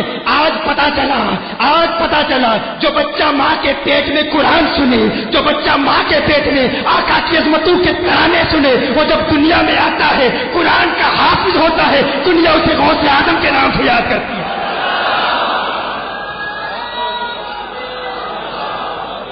دنیا اسے غوث اعظم کے نام سے یاد کرتی ہے. وہ غوث ہوتا ہے، وہ حافظ قرآن ہوتا ہے. وہ قرآن کا حافظ کیسے ہوتا ہے؟ آج پتہ چلا یہ بات قرآن سے بھی ثابت، حضور کے فرمان سے بھی ثابت اور سائنسی تحقیقات سے بھی ثابت ہے. ماں کے دل کی دھڑکن ہے نا، یہ بچے کے دل پر ایسے اثرات مرتب کرتی ہے کہ کچھ بچے اس دھڑکن کے عادی ہو جاتے ہیں. دیکھیں آپ، کچھ لوگوں کو آج بھی نفسیات کے ماہرین کہتے ہیں کہ اگر آپ کو نیند نہ آئے تو کچھ لوگ یہ کلک کی، گھڑی کی ٹک ٹک کی آواز سن کر انہیں نیند آ جاتی ہے. وہ کہتے ہیں اس کی وجہ یہ ہے کہ وہ ماں کے دل کی دھڑکن سننے کے عادی ہو چکے ہوتے ہیں اور کلاک کی ٹک ٹک کی آواز سنتے ہیں تو انہیں نیند آ جاتی ہے، انہیں سکون آ جاتا ہے.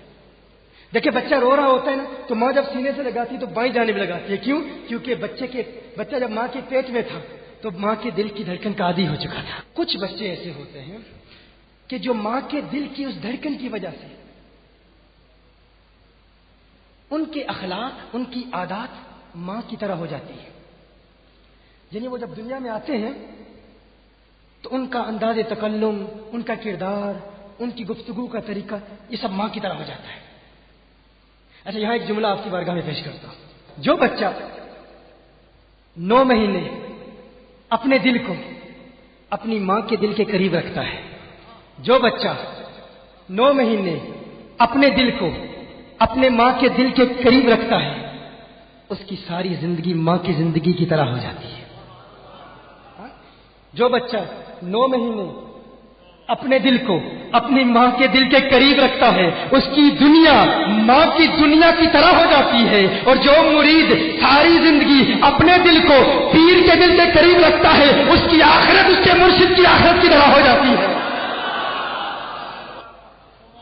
اچھا، اب یہ کوئی سے کہہ سکتا ہے یہ کیسے ممکن ہے؟ بھائی یہ تو خطیبانہ حاشیہ آ رہی ہے، فن خطابت کے جوہر دکھاتے ہوئے بندہ یہ کہہ دیتا ہے. دلیل ہے، دلیل صحیح بخاری کی حدیث ہے. بھائی مرشد جنت دیتے ہیں، مرشد کے ہاتھ میں جنت ہے، جسے چاہے عطا فرما دے، اللہ کے اذن سے دیتے ہیں. حضور نے ارشاد فرمایا کہ اللہ کے ولی، صحیح بخاری کی حدیث ہے اور ہے بھی کتاب التوحید میں، اولیاء اللہ کی بارگاہ میں مجادلہ کرتے ہیں. کیا کرتے ہیں؟ مجادلہ کرتے ہیں. اسے A common objection made by people. You people claim that Data Ali Hajwari gives you Jannah. Is it possible? It is shirk to believe that Data Ali Hajwari gives you Jannah. A lot of people say that. We believe undoubtedly whoever comes to Data Ali Hajwari and makes an intention of repentance, makes an intention of purifying his heart with the blessings of Data Ali Hajwari, Allah Jalla wa Ala will bless him with Jannah in the hereafter. And there is no doubt in this. There is no doubt in this. And we prove that from Quran and from the hadith of the Prophet sallallahu alayhi wa alayhi wa sallam. اس میں کوئی شک نہیں ہے. وہ اللہ کی بارگاہ میں عرض کرتے ہیں، مولا اخواننا كانوا يصلون معنا ويصومون معنا ويحجون معنا فادخلتهم النار.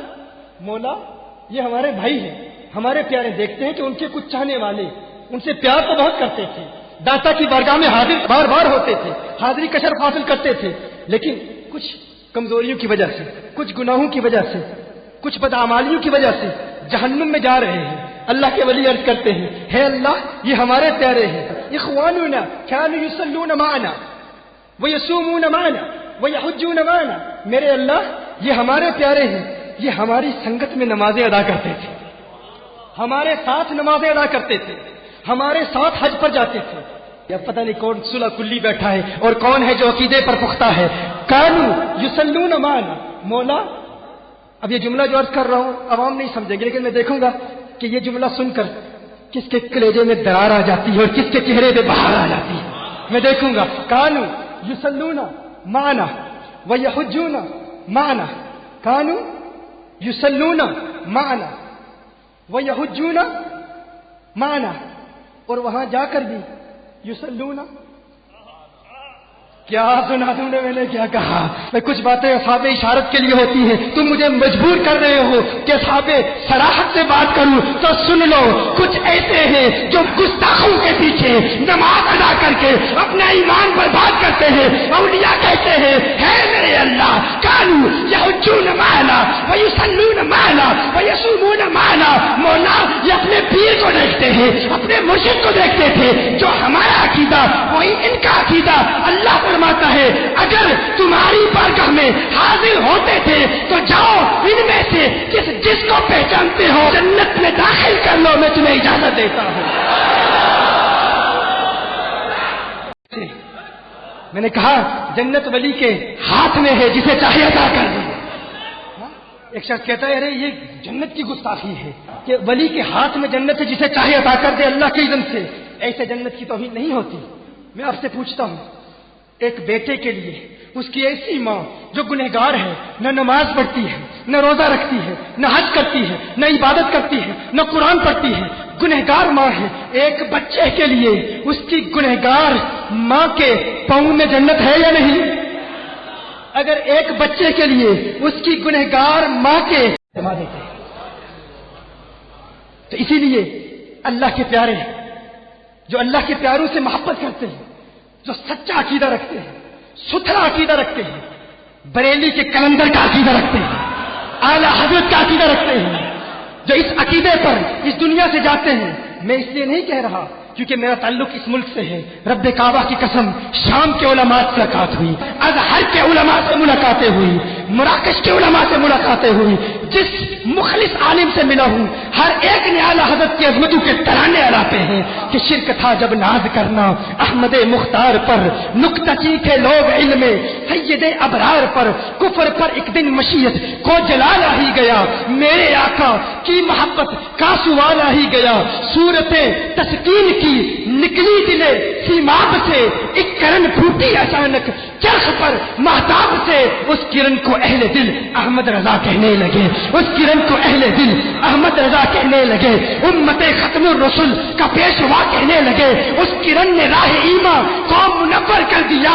ارے پھول تو ہے پھول, خاروں کو گلے تر کر دیا. ہے امام قوم امت کے نگہباں, زندہ باد زندہ باد ہے مفتی احمد رضا خان, زندہ باد.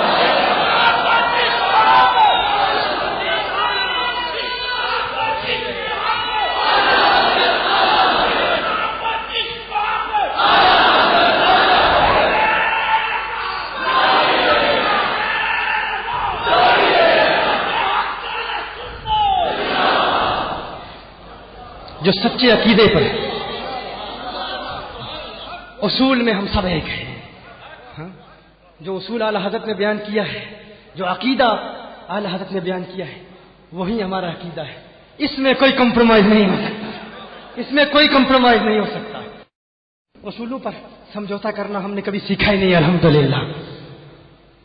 میں عرض کر رہا تھا جو پھر اللہ کے ولیوں کے قریب ہو جاتا ہے, اسی لیے آپ قریب ہوتے ہیں نا, اسی لیے داتا علی حجویری کی بارگاہ میں حاضری کا شرف حاصل کرتے ہیں. اسی لیے میں کہتا ہوں اپنی قسمت پہ ناز کرو, لاہوریوں اپنی قسمت پہ ناز کرو, داتا کی بارگاہ میں حاضری کا شرف حاصل کرتے رہو اور دل سے کہا کرو کون کہتا میں خیش قبیلہ ایک سونے تندڑے نہ تھوں, رب دی سو ماہی پیارا لگنا ہے, رب دی سو ماہی پیارا لگنا ہے سکو بابل ویر تے ماتھو عمر گزارا وچ قدماں دے ایک واری جے آکھے ہاں تو یار فریدا میں دور نہیں بچنا تینی زلف دی ٹھنڈی چھا تو یار فریدا میں دور نہیں وسنا تینی زلف دی ٹھنڈی چھا تو ہے داتا میں دور نہیں وسنا اس گنبد دی ٹھنڈی چھا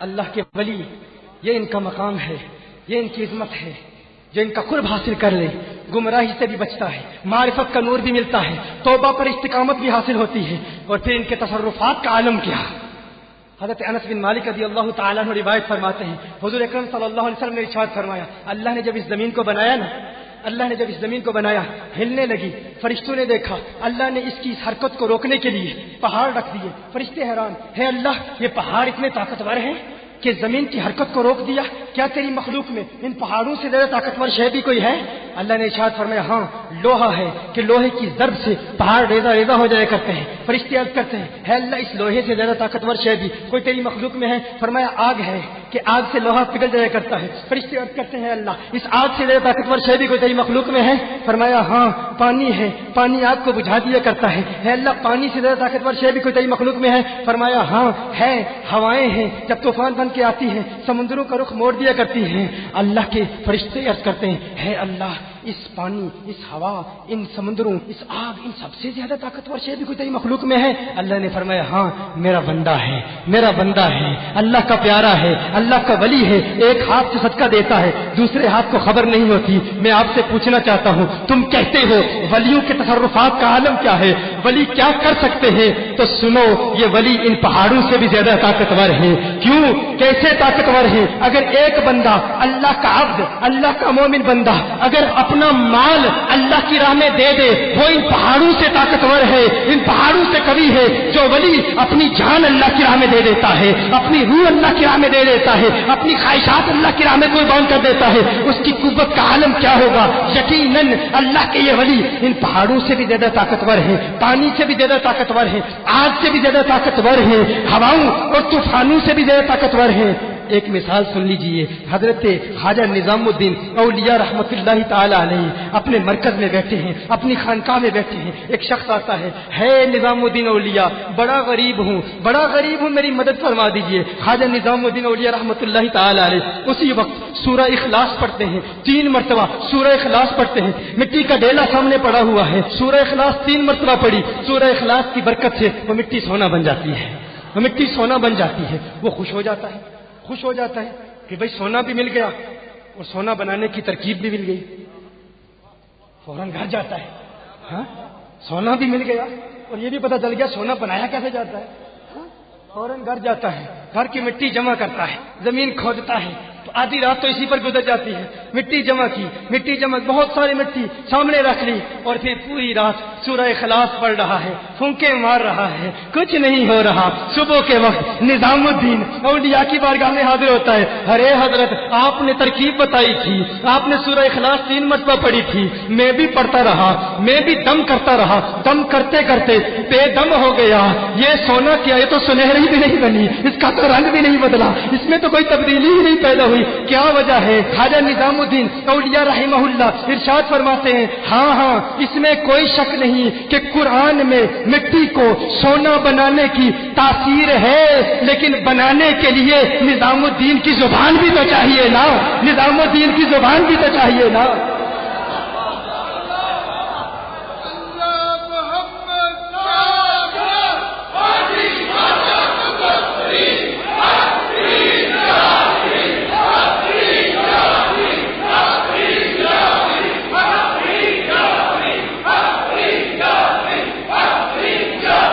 داتا بھی خوش ہو رہے ہوں گے داتا کی بارگاہ میں بابا کے نعرے لگ رہے ہیں سبحان اللہ سبحان اللہ چشتیوں کو فیض بھی اس بارگاہ سے ملا ہے ہاں؟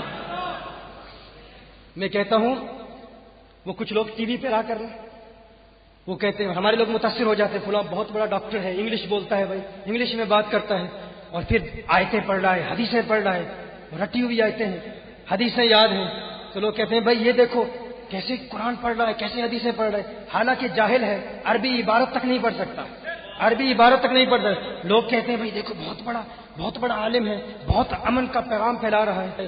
کیا امن پھیلا رہا ہے؟ یہ نہیں پتا کہ دہشت گرد سارے بنا ہی یہی رہا ہے۔ ہاں تو اس کو دیکھ کر یہ دیکھو چیپٹر نمبر دس، ورس نمبر دس، چیپٹر نمبر دس، ورس نمبر دس، یہ آیت، یہ ورس، یہ بائبل کی آیت، یہ ساری پیش کر رہے ہیں۔ لوگ متاثر ہو جاتے ہیں۔ میں کہتا ہوں اپنے لوگوں کو وہاں پیسے دے کر کھڑے کرنا آسان ہے، انہیں کو پیسے دے کے تم یہ پیسے لے لو، کلمہ پڑھ لینا۔ عوام جاہل ہے ہماری، یہ سادے لوگ ہیں، انہیں کچھ پتہ نہیں، فوراً متاثر ہو جاتے ہیں۔ سونا جنگل رات اندھیری، چھائی بدلی کالی ہے، سونے والوں جاگتے رہیو، چوروں کی رکھوالی ہے۔ جب چور رکھوالے بن جائیں تو ان سے میں ایک بات تو پوچھنا چاہتا ہوں، وہ تو اپنے بندے ہی۔ ہاں خواجہ نظام پاک کی ایک اور بات یاد آئی۔ خواجہ نظام پاک بیمار ہو گئے نا، ایک غیر مسلم کے پاس چلے جاتے ہیں علاج کے لیے۔ اب لوگ سمجھتے ہیں کہ اللہ کا ولی اور غیر مسلم کے پاس کیوں جائے علاج کے لیے؟ وہ علاج کرانے کے لیے نہیں، علاج کرنے کے لیے جاتے ہیں۔ وہ کچھ پڑھتا ہے آپ فوراً ٹھیک ہو جاتے ہیں، کچھ پڑھتا ہے آپ فوراً ٹھیک ہو جاتے ہیں۔ فوراً اس سے پوچھتے ہیں تیرا کون سا عمل ہے جس کی وجہ سے تیری زبان میں اتنی تاثیر پیدا ہو گئی کہ تو نے کچھ پڑھا میں ٹھیک ہو گیا؟ اس نے کہا اور کچھ بھی نہیں ہے، میں اپنے نفس کی مخالفت کرتا ہوں۔ جو نفس کہتا ہے اس کا الٹ کرتا ہوں۔ نفس کہتا ہے ٹھنڈا پانی پی میں گرم پی لیتا ہوں، نفس کہتا ہے روٹی کھا میں چاول کھا لیتا ہوں۔ کہا جو نفس کہتا ہے اس کا الٹ کرتا ہوں، اس لیے میری زبان میں اتنی تاثیر پیدا ہو گئی جس پر دم کرتا ہوں وہ ٹھیک ہو جاتا ہے۔ خواجہ نظام پاک نے کہا اچھا ٹھیک ہے۔ آپ نے اس کے کان میں ایک بات کی، ایک جملہ اس کے کان میں کہا، پھر آپ نے ایک جملہ کہا، پھر باقی سب کچھ وہی کہتا رہا، اس کے بعد کچھ نہیں کہا۔ ایک جملہ کہا، اس نے کہا اشہد ان لا الہ الا اللہ واشہد ان محمد عبدہ ورسولہ، کلمہ پڑھ کے مسلمان ہو گیا۔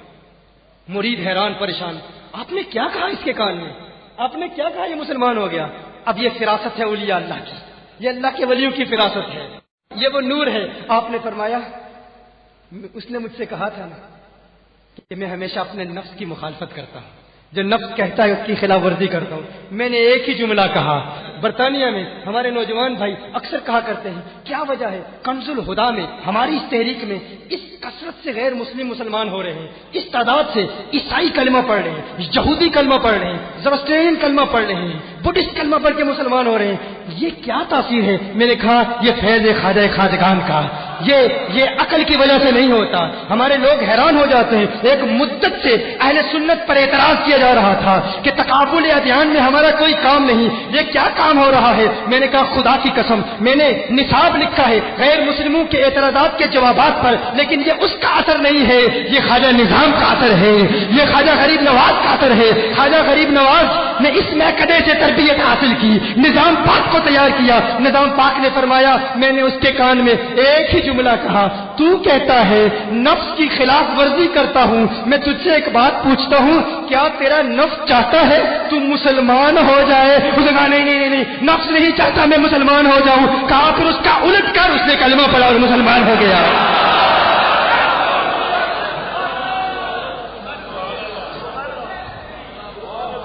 یہ فراست ہے اولیاء کی، یہ انداز ہے اولیاء کا۔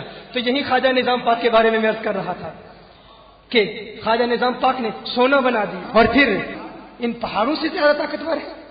ایک سادھو رام تھا، سادھو رام رام کرتا ہوا خواجہ غریب نواز پر حملہ کرنے کے لیے آیا تھا، اور وہ اپنے کرتب دکھاتا تھا، جادوگر تھا، اور پہاڑوں کو اٹھا کے لوگوں پر پھینک دینے کی طاقت رکھتا تھا۔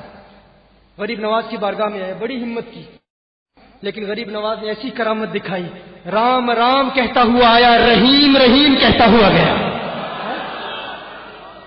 سادھو نام تھا، خواجہ غریب نواز نے سادھی رکھ دیا، سادھی بن کے۔ اجے پال آیا، اجے پال آ کے کہتا ہے معین الدین اگر میری بات نہ مانی تو یہ پہاڑوں کی چٹانیں اٹھا کے تجھ پر پھینکوں گا اور تجھے ختم کر دوں گا۔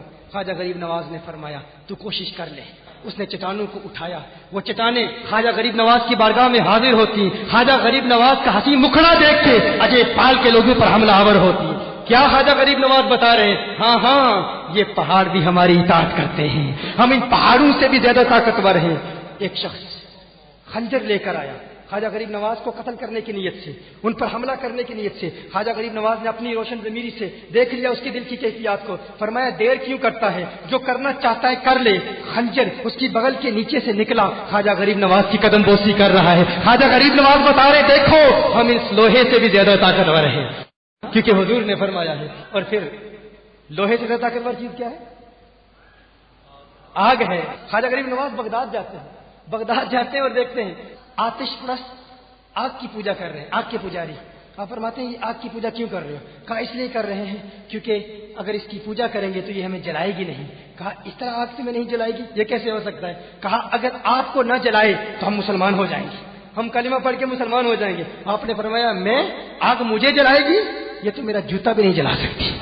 خواجہ غریب نواز نے فرمایا یہ ہے میرا جوتا، جوتا آگ میں پھینکا گیا، آگ ٹھنڈی ہو گئی، غیب سے آواز آئی آگ کی کیا مجال ہے میرے معین کے جوتے کو جلائے، آگ میرے معین کے جوتے کو نہیں جلا سکتی۔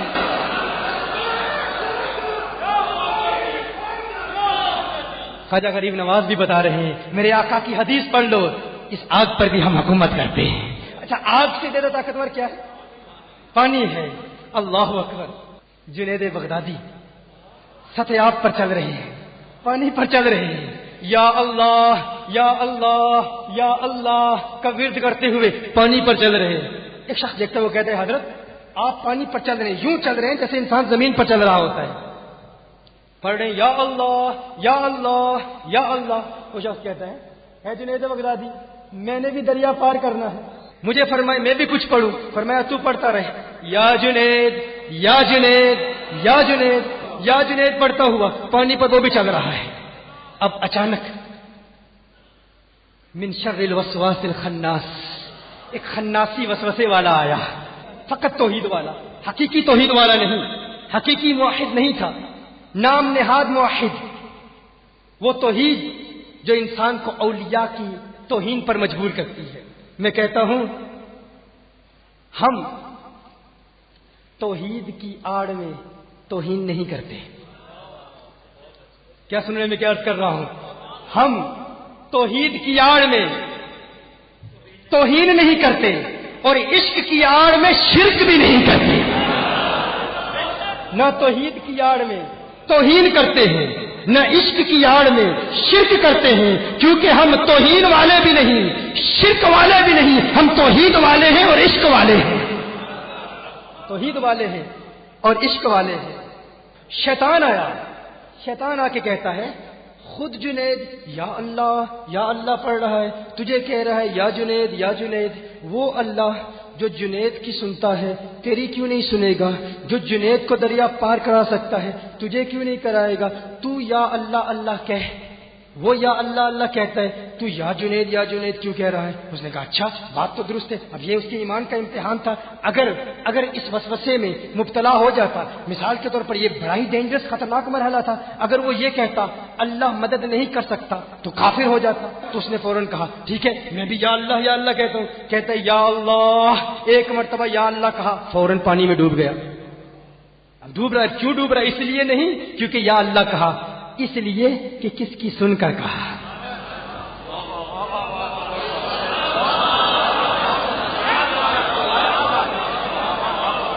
مجھے پہلی مرتبہ کہنے کا مزہ لینے لیجیے، پھر دوسری مرتبہ کہوں گا کس کی سن کر کہا، کس کی سن کر کہا۔ بڑے شیطان گلیوں میں پھر رہے ہیں، اللہ تبلیغ عبادت تقوی پرہیزگاری، ہم کہتے ہیں بلاتے تو اللہ کی طرف ہیں، ارے یہ نہ دیکھو کس کی طرف بلاتے ہیں، یہ دیکھو بلانے والا کون ہے، بلانے والا کون ہے۔ اگر گستاخ ہے تو برباد کر دے گا۔ جنید بغدادی وہ دیکھتے ہیں، اس نے کہا یا اللہ ڈوب رہا ہے، کہتا ہے حضرت بچائیے۔ جنید بغدادی فرماتے ہیں تجھے کہا ہے یا جنید کہہ، اس نے فوراً کہا یا جنید، پھر پانی پر چل رہا ہے۔ اب ذہن میں وسوسہ تو پیدا ہو گیا کہ یہ کیا بات ہے، یا جنید کہہ رہا ہوں، پانی پر چل رہا ہوں، یا اللہ کہہ رہا ہوں، ڈوب رہا ہوں۔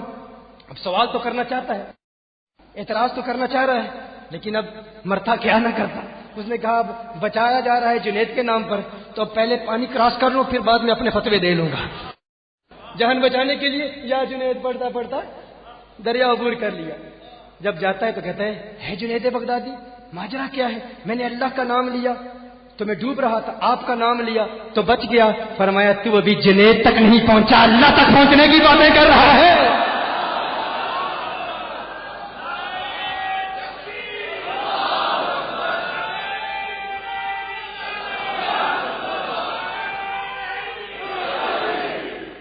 یہ ان اولیاء اللہ کا مقام ہے، پانی سے بھی زیادہ طاقتور۔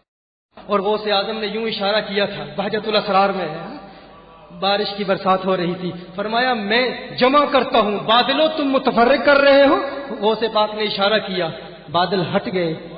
راوی کہتے ہیں ہمارے ارد گرد بارش ہو رہی تھی، ارد گرد بارش ہو رہی، ہم پر بارش نہیں ہو رہی تھی۔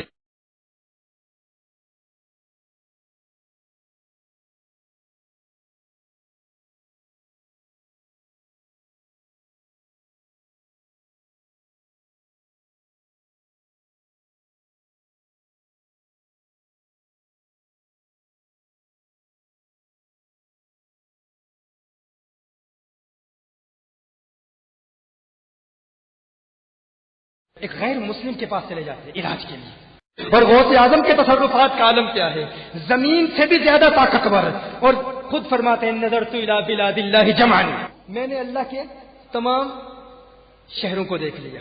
یہ نہیں فرمایا میں نے زمین کے تمام شہروں کو دیکھ لیا، یہ نہیں فرمایا میں نے زمین کے، یہ زمین کیا ہے بھائی میرے غوث کے آگے، یہ نہیں فرمایا میں نے زمین کے تمام شہروں کو دیکھ لیا۔ یہ زمین تو بہت چھوٹی سی ہے، ہماری یہ جو کہکشاں ہے نا ملکی وے، یہ ایک کہکشاں ہے، اس میں 2 ملین سٹارز ہیں، 2 ملین سٹارز، اس میں سے ایک سٹار جسے ریڈ ہائپر جائنٹ کہتے ہیں، ایک بہت بڑا سٹار ہے جسے ریڈ ہائپر جائنٹ کہتے ہیں۔ یہ اتنا بڑا ہے کہ دور حاضر کے ماڈرن فلکی کہتے ہیں، اسٹرانومرز کہتے ہیں، وہ کہتے ہیں اگر کوئی جہاز 1000 میل پر آور فی گھنٹہ رفتار سے ایک جہاز اس کے گرد پرواز کرے، اس رفتار سے 1000 میل فی گھنٹہ 1000 مائلز پر آور، ایک جہاز اس سپیڈ سے اس کے گرد اس رفتار سے پرواز کرے تو 1100 سال لگ جائیں اسے اپنا سفر مکمل کرنے کے لیے۔ یہ ایک سٹار ہے، یہ کیا ہے؟ ایک سٹار ہے۔ 2 ملین سٹار صرف ہماری اس کہکشاں ملکی وے میں ہے، اور اس معلوم کائنات جو ابھی تک سائنٹسٹ نے ڈسکور کر لی ہے، اس میں 4 ملین کہکشائیں ہیں، اور یہ زمین اس ریڈ ہائپر جائنٹ کے سامنے چھوٹا سا نقطہ نظر آتی ہے۔ تو غوث نے یہ نہیں فرمایا میں نے زمین کے تمام شہروں کو دیکھ لیا ہے، فرمایا میں نے اللہ کے تمام شہروں کو دیکھ لیا ہے۔ مت کہو کہ غوث فقط زمین والوں کو جانتے ہیں، میں اس بحث میں نہیں پڑتا کہ اور ستاروں میں سیاروں میں مخلوقات بستی ہیں یا نہیں بستی، پر یہ ضرور کہوں گا اگر بستی ہیں تو وہاں سے بھی کوئی غوث کو پکارے، غوث مدد فرماتے ہیں، غوث مدد فرماتے ہیں۔ یہ مقام ہے میرے غوث کے علم کا، تو میں کیوں نہ کہوں یہ شان ہے خدمت گاروں کی، سردار کا عالم کیا ہوگا۔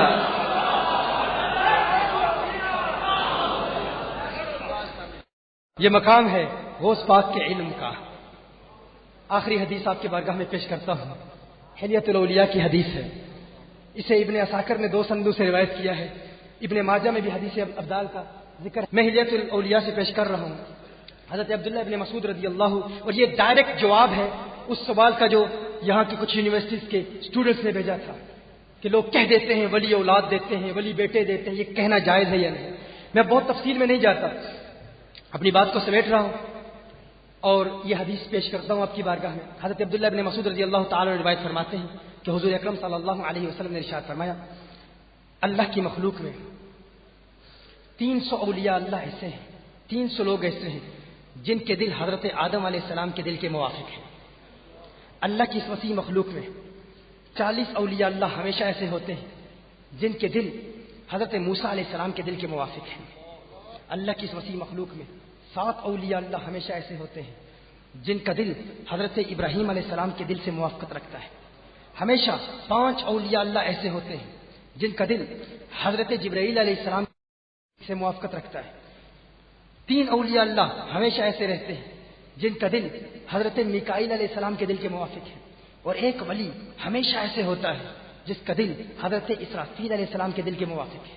فرمایا جب اس ایک کا انتقال ہوتا ہے تو اللہ جل وعلا ان 3 میں سے اس کا متبادل لاتا ہے۔ جب 3 میں سے کسی کا انتقال ہوتا ہے تو اللہ 5 میں سے اس کا متبادل لاتا ہے۔ جب 5 میں سے کسی کا انتقال ہوتا ہے تو اللہ ان 7 میں سے کسی اس کا متبادل لاتا ہے. جب 7 میں سے کسی کا انتقال ہوتا ہے تو وہ 40 اولیاء جن کا دل حضرت موسیٰ علیہ السلام کے دل کے موافق ہے اللہ ان میں سے اس کا متبادل لاتا ہے. اور جب 40 میں سے کسی کا انتقال ہوتا ہے تو اللہ ان 300 اولیاء میں سے اس کا متبادل لاتا ہے. 300 میں سے کسی کا انتقال ہوتا ہے تو اللہ عام مومنین میں سے اس کا بدل لاتا ہے. فرمایا یہی وہ اولیاء ہیں جن کی وجہ سے جن کے صدقے اللہ زندگی بھی دیتا ہے موت بھی دیتا ہے. یہی وہ اللہ کے پیارے ہیں جن کی وجہ سے اللہ زندگی بھی دیتا ہے موت بھی دیتا ہے. یہی وہ اللہ کے پیارے ہیں جن کی وجہ سے اللہ فصلیں اگاتا ہے. یہی وہ اللہ کے پیارے ہیں جن کی وجہ سے اللہ مصیبتیں ٹالتا ہے. یہی وہ اللہ کے پیارے ہیں جن کی وجہ سے اللہ جل وعلا آسمان سے بارش برساتا ہے. لوگوں نے پوچھا ہے عبداللہ ابن مسعود رضی اللہ تعالیٰ عنہ آپ یہ بتائیں کہ اللہ ان کی وجہ سے زندگی کیسے دیتا ہے؟ کہا یہ امتوں میں کثرت کی دعائیں کرتے ہیں, ان کی دعاؤں کی لاج رکھتے ہوئے اللہ لوگوں کو بیٹے بھی دیتا ہے بیٹیاں بھی دیتا ہے. تم کہتے ہو داتا علی حجویری کی برکت سے اللہ نے مجھے بیٹا دیا اللہ نے مجھے بیٹی دی. یہ لاہوریوں کا عقیدہ نہیں, یہ بریلی کا عقیدہ نہیں, یہ حضرت عبداللہ ابن مسعود کا عقیدہ ہے. حضور کے اس فرمان کی وضاحت یہی ہے کہ امتوں میں کثرت کی دعا کرتے ہیں اللہ ان کی دعاؤں کی لاج رکھتے ہوئے لوگوں کو بیٹے بھی دیتا ہے بیٹیاں بھی دیتا ہے. پوچھا گیا ہے عبداللہ ابن مسعود یہ بتائیے کہ موت کیسے واقع ہوتی ہے؟ کہا جب ظالموں اور جابروں کا ظلم اپنی انتہا تک پہنچ جاتا ہے یہ دعائیں کرتے ہیں ان کی دعاؤں کی طاقت سے اللہ جابروں اور ظالموں کو ہلاک کر دیتا ہے. کہا فصلیں کیسے اگاتا ہے؟ کہا یہ فصلیں بھی تو ان کی دعاؤں سے اگتی ہے. کہا بارش کیسے برساتا ہے؟ کہا یہ بارش بھی تو ان کی دعاؤں کا ثمرہ ہے ان کی دعاؤں کا نتیجہ ہے. اللہ کے ولیوں کی قوت کا عالم یہ ہے کہ اللہ کے ولیوں کے صدقے ہمیں زندگی ملتی ہے. انہی کی وجہ سے ہمارے دشمنوں کی موت واقع ہوتی ہے. تیرے میرے گھر میں اولاد کا پیدا ہونا انہی ولیوں کا صدقہ ہے. دشمنوں کا مرنا ولیوں کا صدقہ ہے. جابروں کی ہلاکت ولیوں کا صدقہ ہے. یہ بارش کی برسات اللہ کے ولیوں کا صدقہ ہے. فصلوں کا اگنا اللہ کے ولیوں کا صدقہ ہے. یہ بارش کی رمجم اللہ کے ولیوں کا صدقہ ہے. یہ بارش نہ ہوتی یہ پودے نہ ہوتے یہ پودے نہ ہوتے خوش رنگ پھول نہ ہوتے بلبل کا ترنم نہ ہوتا کوئل کی کوک نہ ہوتی یہ کائنات کے حسین مناظر نہ ہوتے یہ دنیا کے حسین مناظر نہ ہوتے. ہماری انگ انگ کی سلامتی ولیوں کا صدقہ ہے. ہمارا اس قدرتی حسن کے آغوش میں زندگی بسر کرنا انہی ولیوں کا صدقہ ہے. ان سرسبز درختوں کی لہلہاتی شاخیں ولیوں کا صدقہ ہے. ان پربتوں کی رفعتوں کا حسن کے دریا میں لہریں اٹھانا انہی ولیوں کا صدقہ ہے. یہ کائنات کی رونقیں انہی ولیوں کا صدقہ ہے. اور یہ تاروں کی جلملاہٹ بھی انہی ولیوں کا صدقہ ہے. ان کہکشاؤں کی جگمگاہٹ بھی ولیوں کا صدقہ ہے. یہ نسیم سحر بھی انہی ولیوں کا صدقہ ہے. ان زمستانی ہواؤں کی ترتراہٹ بھی ولیوں کا صدقہ ہے. کبھی کسی ولی پر انگشت تنقید نہ اٹھانا تحقیر نہ کرنا. ان بوریا نشینوں کو ان حال مستوں کو ان فقیروں کو کبھی نظریں حکارت سے نہ دیکھنا. تم کیا جانو یہ ولی کہاں پہنچا ہوا ہے. داتا دربار کی کسی گلی میں کسی ملنگ فقیر کو دیکھ کر اس پر اعتراض نہ کرنا. اس میں شریعت کی شرائط دیکھتے ہو تو پھر تنقید نہ کرنا. رب کعبہ کی قسم ان کی زبان میں اتنا اثر ہے اتنی قوت ہے اتنی طاقت ہے کہ اگر یہ جلال میں آ جائیں اور جلال میں آ کر رندانہ درویشانہ نعرہ لگائیں تو ان کے نعرے میں اتنی طاقت ہے ان پربتوں کی رفعتوں پر کپ کپی طاری ہو جائے. یہ بلند و بالا پہاڑ ریزہ ریزہ ہو جائیں. مجھ سے پوچھنے والوں ای میل بھیج کے سوال کرنے والوں ولی کیا کر سکتے ہیں تو سنو میں تمہیں بتاتا ہوں ولی کیا کر سکتے ہیں بلکہ تمہاری زبان میں ہی سمجھا دیتا ہوں. سنو بارو خاکی اندرو آتش بارو خاکی اندرو آتش دس دے حالو خستو پر جے ایک نعرہ اے محمد پیڑ پہاڑ شکست.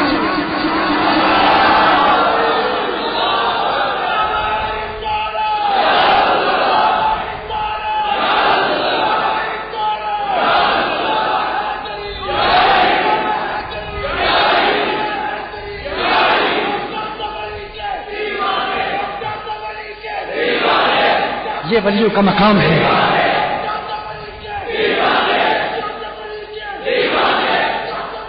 کوئی یہ کہے، کوئی یہ کہے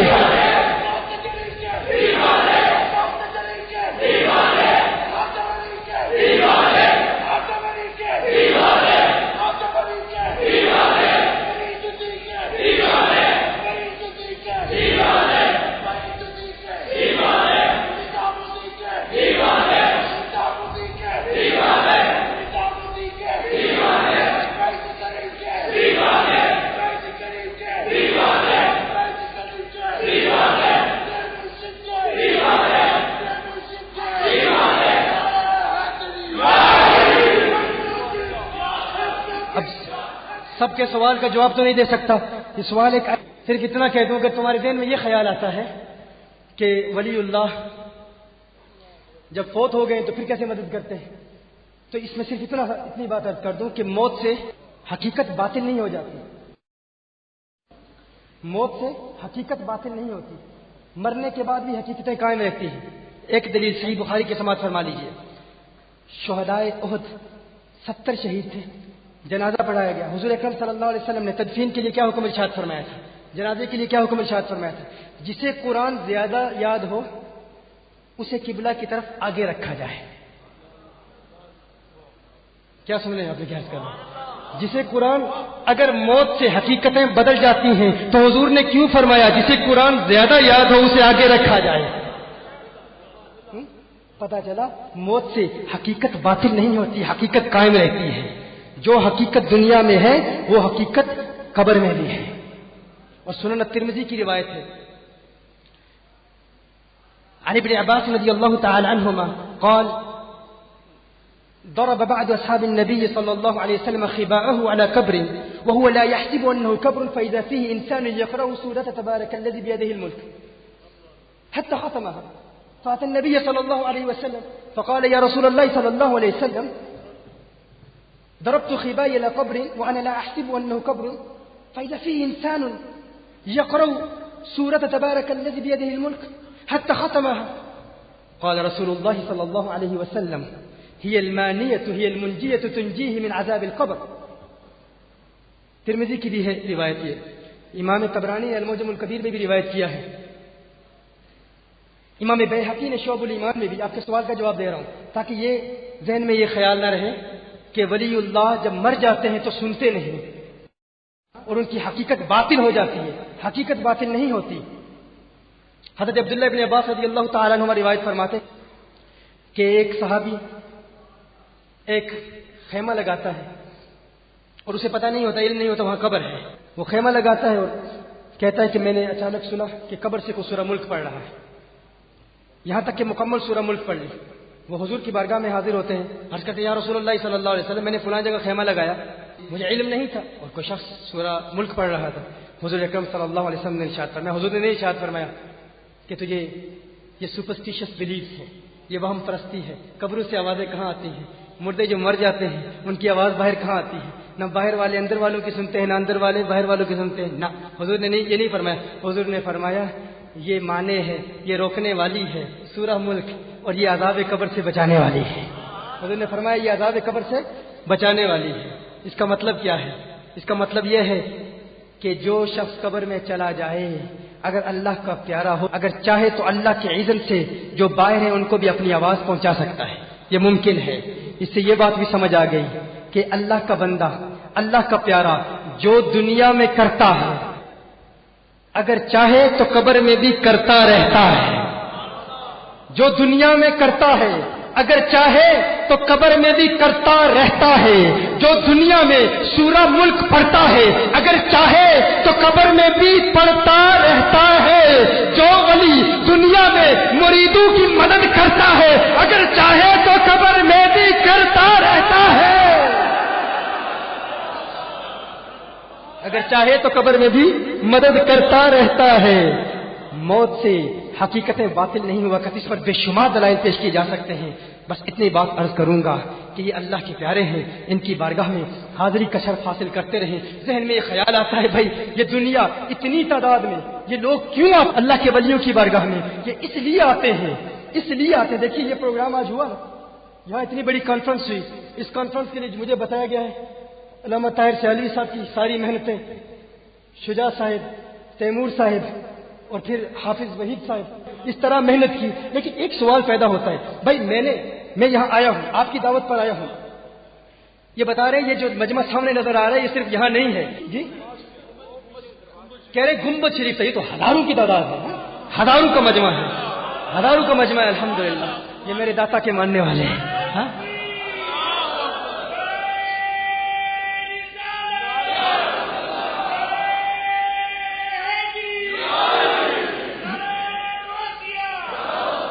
لیکن یہ ایک بات تو ذہن میں آتی ہے، بھائی اس کا اتنی کامیاب کانفرنس ان کے انعقاد کے لیے آپ نے کتنی محنت کی؟ بہت زیادہ محنت کی نا. لیکن یہ کیا وجہ ہے کہ داتا علی حجویری کی بارگاہ میں اس کثرت سے لوگ آتے ہیں؟ کیا داتا صاحب بھی کوئی پوسٹر چھاپتے ہیں؟ ہاں بتائیے مجھے. اچھا وہ حدیث تو آپ کو یاد ہے نا کہ اللہ کو اپنے ولیوں سے پیار ہو جاتا ہے. ہاں اللہ کو اپنے ولیوں سے پیار ہو جاتا ہے. پھر اللہ جبریل سے فرماتا ہے جبریل مجھے اپنے فلاں ولی سے، بخاری کی حدیث سے، پیار ہو گیا ہے، اب تو بھی اس سے پیار کر. اچھا جبریل امین کو بھی پیار ہو جاتا ہے. جب جبریل امین کو پیار، پھر جبریل امین تمام فرشتوں کو بتاتے ہیں فرشتوں سنو، فلاں ولی سے اللہ کو پیار ہو گیا ہے، اب تم بھی اس سے پیار کرو. سارے فرشتے پھر اللہ کے اس ولی سے محبت کرتے ہیں، یہاں تک کہ یودع لہ القبول، پھر پوری زمین میں ہر شخص ان سے پیار کرتا ہے، ہر شخص ان سے محبت کرتا ہے. جبریل امین اعلان کرتے ہیں نا، ہر شخص ان سے محبت کرتا ہے. بھائی ہم کانفرنس کریں، نوائے مسلم پاکستان والے یہ کانفرنس منعقد کریں، ٹی وی پر اشتہار چل رہے ہیں، بینرز ہیں، مسجدوں میں اعلان ہو رہے ہیں، کیبلز پر اعلانات ہو رہے ہیں، ہر طرف اعلانات، تشہیر، کارڈز، اتنی کثرت سے علماء کو بلانے کے لیے کتنی محنت کی ضرورت ہے. میں آپ سے پوچھنا چاہتا ہوں داتا علی حجویری تو کوئی اشتہار نہیں چھاپتے، کس مسجد میں اعلان ہوتا ہے؟ کس مسجد کا عالم اعلان کرتا ہے؟ ہر جمعرات کو کیا ہر روز اتنی کثرت سے لوگ آتے ہیں؟ کیوں آتے ہیں؟ یہ کس اعلان کا اثر ہے؟ کیا کسی مسجد میں اعلان ہوتا ہے؟ میں کہتا ہوں نہیں، کسی مسجد کے اعلان کا اثر نہیں ہے. رب کعبہ کی قسم ملا کے اعلان میں یہ اثر نہیں ہے، نہ ہی کسی ٹی وی چینل کے اعلان سے دنیا آتی ہے. ارے تم نے بم دھماکے کر کے روکنے کی کوشش کی، یہ مخلوق پھر بھی آ رہی ہے. تم نے کتابیں چھاپی کہ شرک ہے نہ جاؤ، دنیا پھر بھی جا رہی ہے. عطاء الرسول کے ہند کی بارگاہ میں نہ جاؤ، داتا علی حجویری کی بارگاہ میں نہ جاؤ، لیکن رب کعبہ کی قسم دنیا کی کوئی طاقت ان دیوانوں کو روک نہیں سکتی. تم کہتے ہو کس اعلان کا اثر ہے؟ یہ ٹی وی کے اعلان کا اثر نہیں، یہ کسی مولوی کے اعلان کا اثر نہیں، یہ اعلان جبرائیلی کا اثر ہے. یہ اعلان جبرائیلی کا اثر ہے. یہ جبریل امین نے اعلان کیا تھا اللہ کو ان سے پیار ہو گیا ہے، اب تم بھی ان سے پیار کرو. رب کعبہ کی قسم یہ پیار جاری رہے گا، یہ محبت جاری رہے گی، یہ چاہت جاری رہے گی، یہ دیوانگی جاری رہے گی، یہ الفت جاری رہے گی، یہ وابستگی جاری رہے گی. دنیا کی کوئی طاقت داتا کی بارگاہ کو ویران نہیں کر سکتی. جب تک سورج کی چمچماہٹ رہے گی، جب تک ستاروں کی چلملاہٹ رہے گی، جب تک گل و لالا کی مہک باقی ہے، جب تک دم میں دم ہے، اے میرے داتا رب کعبہ کی قسم تیرے دشمنوں کے دل سینوں میں جلتے رہیں گے اور پوری کائنات میں تیری عظمتوں کے ڈنکے بجتے رہیں گے. تیری عظمتوں کے ڈنکے